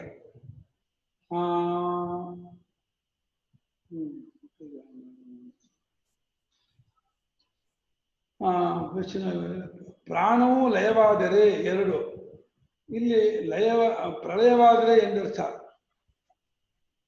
ಸತ್ಯರೇ ಎಂಬ ಆನ್ಮೀರಿ ವ್ಯಾಖ್ಯಾನ ಅಪ್ಪಟ ವಿಚಾರ. ಆ ಪಕ್ಷದ ದೃಷ್ಟಾಂತ ಪರೋಕ್ಷವಾದ ಅನಿಷ್ಟ ಉಂಟು ಹಂಗಲ್ಲ. ಮಾಂಡೂಕ್ಯ ರಹಸ್ಯ ವಿವೃತ್ತಿಯಲ್ಲಿ ಇದನ್ನು ಒಪ್ಕೊಂಡಿದ್ದಾರೆ. ನಾನು ಬರ್ಕೊಂಡಿದ್ದೀನಿ ಇದನ್ನ. ಮಾಂಡೂಕ್ಯ ರಹಸ್ಯ ವಿವೃತ್ತಿ ಸ್ವಾಮಿಗಳೇ ಬರೆದಿದಾರಲ್ಲ, ಅದ್ರಲ್ಲಿ ಅದು ಆಗ್ಬಹುದು ಅಂತ ಅಲ್ಲಿ ತಗೊಂಡಿದ್ದಾರೆ. ಅದಕ್ಕೆ ನಾನು ಬರ್ಕೊಂಡ್ಬಿಟ್ಟು ಕಾಟ್ ಮಾಡ್ಬಿಟ್ಟಿದ್ದೀನಿ. ಸರಿ ಗುರು, ಸ್ವಾಮಿಗಳು ಬರೆದಿದ್ದಾರೆ. ನೀವು ಹೇಳ್ದಂಗೆ ಸತ್ಯರೇ ಎಂಬ ವ್ಯಾಖ್ಯಾನ ಒಪ್ಪಟ್ಟ ವಿಚಾರ. ಪಕ್ಷದಲ್ಲಿ ದೃಷ್ಟಾಂತ ಪರೋಕ್ಷವಾಗತ್ತೆ ಅಂತ ಹಾಕಿದ್ದಾರೆ. ಮಾಂಡೂಕ್ಯ ರಹಸ್ಯ ವಿಭೂತಿ ನೋಡಿ ಅಂತ ಹೇಳಿ ನಾನು ಬರೆದ್ಬಿಟ್ಟು ಅಲ್ಲಿ ಅದನ್ನ ತಗೊಂಡ್ಬಿಟ್ಟಿದ್ದಾರೆ, ಅದು ಆಗತ್ತೆ ಅಂತ ಒಪ್ಕೊಂಡಿದ್ದಾರೆ. ಸರಿ. ಈ ತರಹ ವಿರೋಧಾಭಾಸ ತುಂಬಾ ಇದೆ ಸ್ವಾಮಿಗಳ ಇದರಲ್ಲಿ, ಕನ್ನಡ ಗ್ರಂಥಕ್ಕೂ ಸಂಸ್ಕೃತ ಗ್ರಂಥಕ್ಕೂ. ನೈಷ್ಕರ್ಮ್ಯ ಸಿದ್ಧಿಯಲ್ಲಿ ತುಂಬಾ ಕಡೆ ಹಾಗೆ ಮಾಡಿದ್ದಾರೆ. ಇಲ್ಲಿ ಯಾವ ಪಾಠ ಒಪ್ಪಿಲ್ಲ, ಅದು ಯಾವ ಪಾಠ ಒಪ್ಪಿದ್ದಾರೆ. ಭಾಷೆದಲ್ಲೇ ಕೆಲವು ಕಡೆ ವಿರೋಧಾಭಾಸ ನೋಡಿದೆ. ಗುರುಗಳೇ, ಹೇಳಿಮ್ಮ. ಇದ್ರ ಪ್ರಾಣನು ವೈಶ್ವಾನರ ಅಂದ್ರೆ ವಿಶ್ವದಲ್ಲಿ ಅಭಿಮಾನಿ ರಹಿತವಾಗಿ ಇರ್ತಾನೆ, ಬರೀ ಕ್ರಿಯಾತ್ಮಕ. ಸುಷುಪ್ತಿನಲ್ಲಿ ಎಲ್ಲಾ ವೃತ್ತಿಗಳನ್ನು ಅಡಗಿಸ್ಕೊಂಡಿರ್ತಾನೆ, ಅಧ್ಯಕ್ಷನಾಗಿರ್ತಾನೆ. ಅಲ್ಲೂ ಅಭಿಮಾನ ಇಲ್ಲದೆ ಇರೋದ್ರಿಂದ ಪ್ರಾಜ್ಞನಿಗೆ ಸಮಾನ ಅಂತಾನ ಅದ ಅರ್ಥ ಆಗುದಿಲ್ಲ. ಅಭಿಮಾನ ಇರಲ್ವಲ್ಲ, ಅಲ್ಲಿಂದ ಅಭಿಮಾನ ಪ್ರಶ್ನೆ ಇಲ್ವಲ್ಲ. ಅದರಿಂದ ಪ್ರಾಜ್ಞನಿಗೆ ಸಮಾನ ಅಂತ ಇಲ್ಲಿ ಹೇಳ್ತಾ ಇರೋದು. ಹಾಗಾದ್ರೆ ಪ್ರಾಣ ಅಲ್ಲಲ್ಲ, ಈ ಒಂದು ಎಚ್ಚರ ದೃಷ್ಟಿಯಿಂದ ನೋಡಿದಾಗ ಉಸಿರಾಡ್ತಾ ಇರ್ತೀವಿ, ಸತ್ತೋಗಿರಲ್ಲ ಸುಷುಪ್ತಿ ಕಾಲದಲ್ಲಿ, ಅದನ್ನ ಪ್ರಾಣಾಂಕರರು. ಅವನ ಅನುಭವ ದೃಷ್ಟಿಯಿಂದ ಪ್ರಾಣ ಇದೆ ಅಂತ ಅವನಿಗೆ ಅರಿವಾಗೋದಿಲ್ಲ, ಯಾವ ವಿಶೇಷ ಜ್ಞಾನವೂ ಆಗೋಲ್ಲ, ಅದನ್ನ ಅರಿವೆಲ್ಲ ಒಂದಾಗಿರುತ್ತೆ. ಪ್ರಾಜ್ಞಾಂಕರರು ಎರಡು ದೃಷ್ಟಿಭೇದ ಇಟ್ಕೊಂಡು ಒಂದು ಈ ಕಡೆಯಿಂದ ಇನ್ನೊಬ್ಬರ ಸುಷುಪ್ತಿ ನೋಡುವಾಗ ಪ್ರಾಣ ಅಂತ ಹೆಸರು, ತನ್ನ ಸುಷುಪ್ತಿ ಅನುಭವ ಅನುಭವಿಸ್ಕೊಂಡಾಗ ಪ್ರಾಜ್ಞಾ ಅಂತ ಹೆಸರು ಅಷ್ಟೇ. ಯಾಕೆಂದ್ರೆ ಇನ್ನೂ ನಾನು ಅವಾಗ ಸತ್ತು ಹೋಗ್ಬಿಟ್ಟಿದ್ದೆ, ಪ್ರಾಣ ಇಲ್ಲವಾಗಿದ್ದೆ, ಮತ್ತೆ ಎದ್ ಬಂದ್ಬಿಟ್ಟೆ, ಎದ್ ಬರಕ್ ಆಗ್ತಿತ್ತು, ಎದ್ ಬಂದಿದ್ದೀನಿ, ಆದ್ರಿಂದ ಅಲ್ಲಿ ಪ್ರಾಣ ಇತ್ತು ಅಂತ ಇವನು ಊಹೆ ಮಾಡ್ಕೋತಾನೆ. ಎಚ್ಚೆತ್ತವನು ಅಲ್ಲೂ ಪ್ರಾಣ ಇತ್ತು ಅಂತ ಊಹೆ ಮಾಡ್ಕೋತಾನೆ, ಅದನ್ನ ಪ್ರಾಣ ಅಂತ ಹೆಸರು ಕೊಟ್ಟಿದ್ದಾರೆ ಅದಕ್ಕೆ. ಇವ್ನು ಒಪ್ಕೊಳ್ತಾನೆ ಅಲ್ಲಿ ಪ್ರಾಣ ಇಲ್ಲ ಅಂತ ಅವ್ನು ಒಪ್ಕೊಳ್ಳೋಲ್ಲ. ನನ್ನ ಪ್ರಾಣ ಇಲ್ಲವಾಗಿದ್ದೆ, ನನ್ಗೆ ಹಿಂಗೆ ಎಚ್ಚರವಾಗ್ತಿತ್ತು, ಎಚ್ಚರವಾಗಕ್ಕೆ ಕಾರಣ ಇಲ್ಲ, ಅದನ್ನ ಅಲ್ಲಿ ಪ್ರಾಣ ಇತ್ತು ಅಂತ ಒಪ್ಕೊಳ್ತಾನಲ್ಲ, ಅದನ್ನ ಇಟ್ಕೊಂಡು ಪ್ರಾಣ ಅಂತೂ ಕರೀತಾರೆ ಸುಷುಪ್ತಿಯನ್ನ. ಆದ್ರೆ ಆ ಅನುಭವವನ್ನು ವಿಶ್ಲೇಷಣೆ ಮಾಡಿದ್ರೆ ಅಲ್ಲಿ ಯಾವ ವಿಶೇಷ ಜ್ಞಾನವೂ ಆಗುವುದಿಲ್ಲವಾದ್ದರಿಂದ ಅದು ಪ್ರಾಜ್ಞವೇ, ಬರೀ ಅರಿವಿನ ಗಟ್ಟಿ. ನಮಸ್ತೆ ಗುರುಗಳೇ. ಮೂಲ ಏನಿದೆ ಅದೇ ಇದೆ, ಅಲ್ಲ ನೀವು ಹೇಳ್ದಂಗೆ ಇದೆ. ಅಲ್ಲಿ ಏನು ಆತ್ಯಂತಿಕ ಅಂತ ಏನು ಗುರುಗಳೇ. ನಮಸ್ತೆ ಗುರುಗಳೇ. ಒಳ್ಳೇದಮ್ಮ, ಒಳ್ಳೇದು. ಇದು ಪ್ರಾಜ್ಞಾ ಸ್ಥಿತಿಯಲ್ಲಿ ಇರುವವನಕ್ಕೂ ಸ್ಥಿತಪ್ರಜ್ಞನಕ್ಕೂ ಏನು ಸಂಬಂಧ?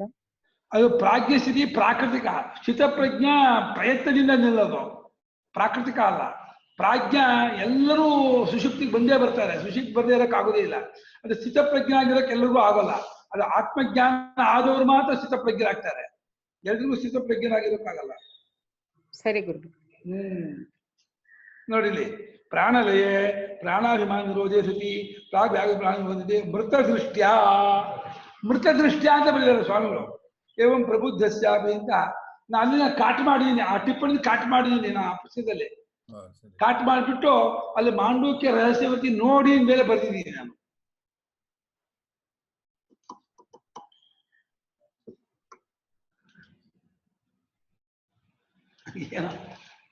ಒಂದೊಂದು ಟೈಮ್ ಚೇಂಜ್ ಆದಾಗ ವಿಚಾರ ಲಹರಿನೂ ಒಂದೊಂದ್ಸಲ. ಇದನ್ನೇ ಇವನು ಲಕ್ಷ್ಮೀಶ ಇನ್ನು ಎಷ್ಟೋ ವ್ಯಾಖ್ಯಾನ ಪುಸ್ತಕ ಖಂಡನೆ ಮಾಡಿದ್ರಲ್ಲ ಸ್ವಾಮಿಗಳು, ಇನ್ನೂ ಸ್ವಲ್ಪ ಇದ್ದಿದ್ದೆ ಅದನ್ನ ಒಪ್ಕೊಂಡ್ಬಿಡ್ತಿದ್ರು ಏನೋ ಅಂತಂತಾರೆ. ಇದು ಯಾರು ಬೇಕಾದ್ರೂ ಅನ್ಮ್ಯೂಟ್ ಮಾಡ್ಕೊಳ್ಬಹುದು ಏನೇನ ಕೇಳೋಂಗಿದ್ರೆ. ಸರಿ. ಓಂ ಘಾನೇಲಾಗ್ನ್ಯಂ ಸರ್ಪಣೀರೋತ್ತರೈನತಃ ದ್ವಾಂತಚ್ಛಿದೇನ ತಸ್ಮೈ ಹರಯೇ ಬುದ್ಧಿಸಾಕ್ಷಿಣೇ ಲಭ್ವಾ ವಿಷಯಂ ಯಸ್ಮಾದ್ ವ್ಯಾವೃತ್ತಃ ಸಮಬಾಧಯಃ ಗರೀಯಸೇ ತಸ್ಮಾತ್ ಅವಿದ್ಯಾ ಗ್ರಂಥಿರೇಧಿನೇ ನ ಚೇದನುಭವೋ ತಸ್ಯಾತ್ ಪದಾರ್ಥಾವಗತಾವಪಿ